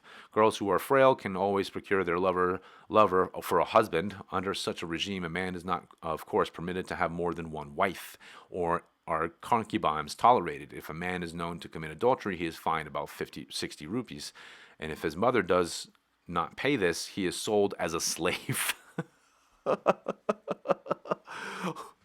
Wow, what a completely different idea, huh? I mean, they're selling the guy as the slave if he commits adultery and the mother can't pay. The mother has to pay for the guy's adultery. He is sold as a slave. That is crazy, but very interesting. What an interesting window. And I'm sorry, that's the next word, but a window into the past of these people. Fascinating, guys. Very fascinating. Widows left with property generally manage to select young men as second husbands. Widows, left with property generally manage to select young men as second husbands. I bet they do. It is a matter of no small surprise that although thousands of years have rolled over their heads, the Pani-Koch have maintained intact their fidelity to their ancient national manners and customs, faith, and hopes. And you know what's so funny? What I was saying earlier, isn't this completely opposite to what their story about the maiden worship? I mean, I don't know. If they really honored women like this, I can hardly believe that other story is true, and it is just another one of those stories written by people who are their adversaries to sort of cut the legs out from underneath them. Anyways, continuing, it is a matter of no small surprise that although thousands of years have rolled over their heads, the Pani-Koch have maintained, even now they are as loyal and devoted to the mother as before. Just as every Phoenician village had its tutelary deity to whom worship was duly and regularly offered, every Pani-Koch hamlet also has even now its presiding god and goddess called Buddha and Budi, i.e. Siva and Sakti. There you go. Like Baal and Ashtarte, to whom worship was duly made. While under Brahmanic influence and culture, the richer and more educated classes have recently begun gradually to move away from the groove of old ways. The poorer and illiterate people with the womenfolk are still true to the old faith and ways of life. Although the authors of the Puranas did not scruple to nickname this highly cultured race as Danava, Asura, and Rakshasa, yet in the ancient Puranas we find instances of intermarriage having taken place between this people and the Aryans, or other non-Aryans of a high social order. And as you see, these people, again, are intermixing. From the Brahmananda Purana, we come to learn that the Puloma Maya and Vrisha Parava sprang from the same stock as the Buama and Naraka Danava. Puloma's daughter, Sachi, was the mother of Jayanta by Indra, king of the gods. And right here, this picture here is a picture of the ancient sepulchral monument in Amrit, Phoenicia. And as you can see, as they said before, it's rounded. It's got the 4 corners, but the rest of it's rounded. There you go again. Well, just wanted to show you that to you. Kuru, the founder of the Kuru Pandava family, was the son of the Sarmishta, daughter of Vrisha Parva, and Dushmanta had for his mother Upananavi, daughter of Maya. Jesus. Maricha took to wife both Puloma and Kalaka, referred to above. From this Kalaka sprang the Kalakeyas, chapter 68, and it was these Kalakeyas who subsequently became to be known as the Nivata Kavachas, or the Hiranyapura, i.e. the Koch, i.e. the Panis. The Samarana tells us that the Ravana of Lanka married his only sister Surpanaka to a very powerful Kalakya or Pani prince of Hiranyapura. That person of Ravana's powers, greatness, and influence could think of such an alliance as a clear proof that the Pani prince was no ordinary man, and also that his race was not to be despised. While fighting the Nivata Kavachas, Ravana himself, through mistake, killed his own brother-in-law. Oh, this sounds like another tale. In Padma Purana, we find mention made of the very powerful Kalikya Minvatapi. Agastya could not spread Aryan culture and civilization over the Deccan till he had managed to kill his Kalika chief. In the Brahmana Purana, however, another Vatapi, along with two other chiefs, Buana and Naraka was also known as kings later on, all belonging to the Saimahikya family, recognized as very cruel haters of Brahmanas and formidable foes of the Devas, is said to have been killed by the Parasurama, son of the Jamahadagni. It may not even be unreasonable to suppose that the whole line of the first owner of the name came in course of time to be named after him. The Vatapapuri of ancient rock inscriptions, changed in modern times to the Vadami, points to the place where the Vatapis ruled in the Deccan. Like them, the Buamas and the Narakas also were ruling houses, reigned over the Kamarupa or Pragyotisha in eastern India. From this association with them, these regions came also to be known as Buama or Naraka territories. Although belonging to two different lines, the Buamas and Narakas came to be recognized in subsequent ages when history was being quickly forgotten as one and the same people. It was after these two lines had been identified that the story was circulated by the death of the Buama Naraka at the hands of Krishna. Yet again, Krishna making his stance, or making his appearance. The story of the death of Buama and Naraka by the Parasurama was, however, in circulation long before this, when these two families had not yet passed as one. In the Brahmanda Purana, the Buama is found to have been called also by the name of Manda, and Mandeha of the Ramanya is no other than this Manda. In recent times, however, the Manda or Mandeha is again found to have passed into the Koch Mandai. Even down to this day, the story is current in Assam of the oppression of the Kshatriya and ancestors of the Koch at the hands of the Parasurama. From the Kalika Purana, we also come to know that out of dread or for Parasurama, the Kashtirya princes of the age disguised themselves as Malechas, speaking the Aryan and the Malecha tongue. Oh, interesting.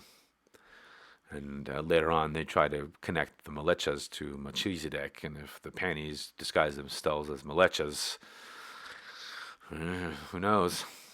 Maybe Melchizedek might be of a Phoenician Pani origin. It may now be safely asserted that the Koch is descendant from the Pani, although he has managed through centuries of social, political, and religious disturbances and persecutions to forget himself the history of his descent and his former greatness and glory. Besides, destructive agencies have all along been at work against him. Brahmana authors of the Puranas have spared no pains to represent his ancestors as Daityas, Danavas, or Rakshasas. Systematic attempts have also been made for centuries to keep him in the state of perfect segregation away from the Aryan community, and no one can tell how high waves of oppression and repression have rolled over his head. What a terrible downfall has overtaken the race, which even several thousand years back attracted the admiration of the whole Western world by holding before it a brilliant torch of culture and civilization. What a pity that descendants of such a race should now be found steeped in ignorance, superstitious illiteracy, and barbarism. The Koch furnishes of the object lesson of what vicissitudes of fortune can do to a nation, however great and powerful once. All right. And the next part is the Vedic Aryan influence, which we'll continue with that later.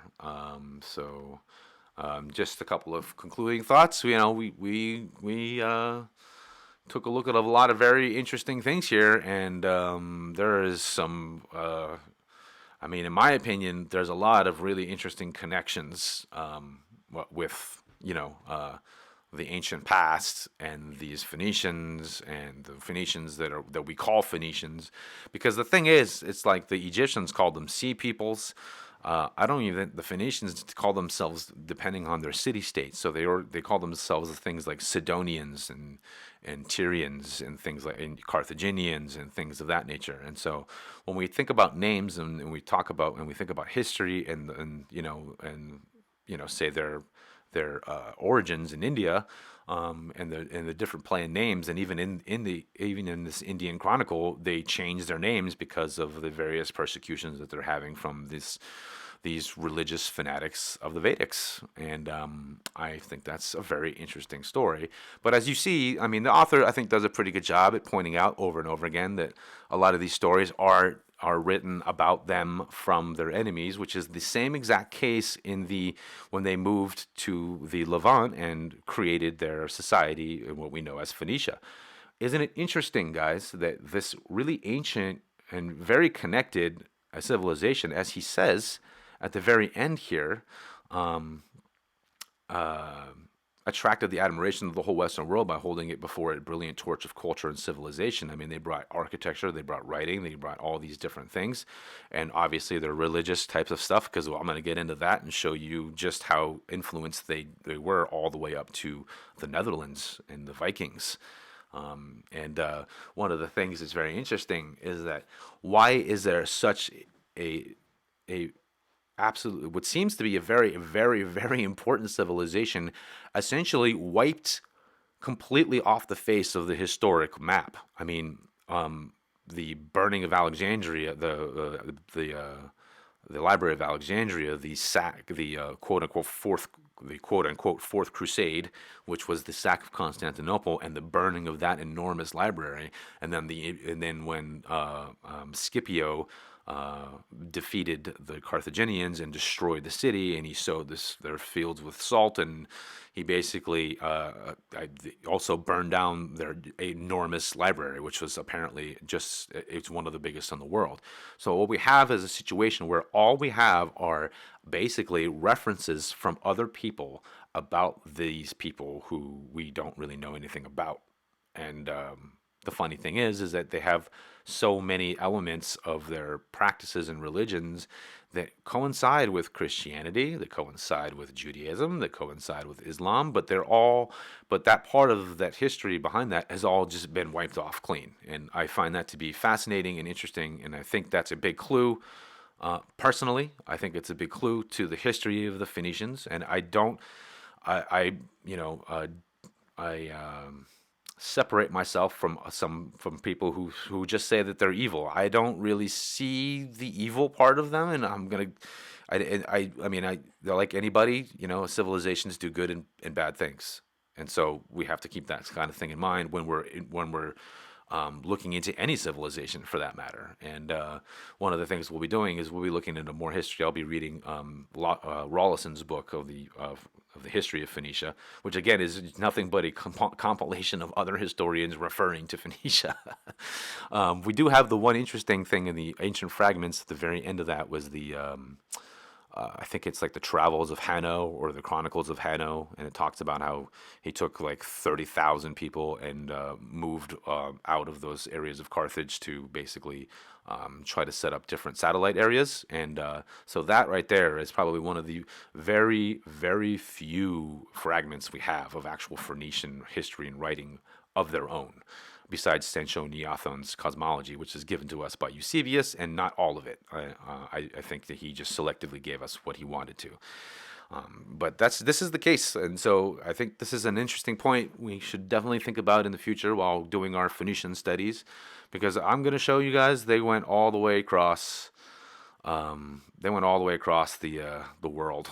I mean, they went everywhere, and when we start to pull some of these facts out, and we see just how everywhere they went, and one of the things we're going to do in the future is I'm going to bring back this idea of that matriarchal society and how it worked in this description in this book, and also of the Phoenicians in Phoenicia and Carthage and all that other stuff, and we're going to compare that. And if you guys want to take a look at it yourselves, we're going to compare that to what's called the Iroquois Confederation and the Circle of Grandmothers, and how they had their own constitution just like the Phoenicians did, which is very close to the Constitution of the United States.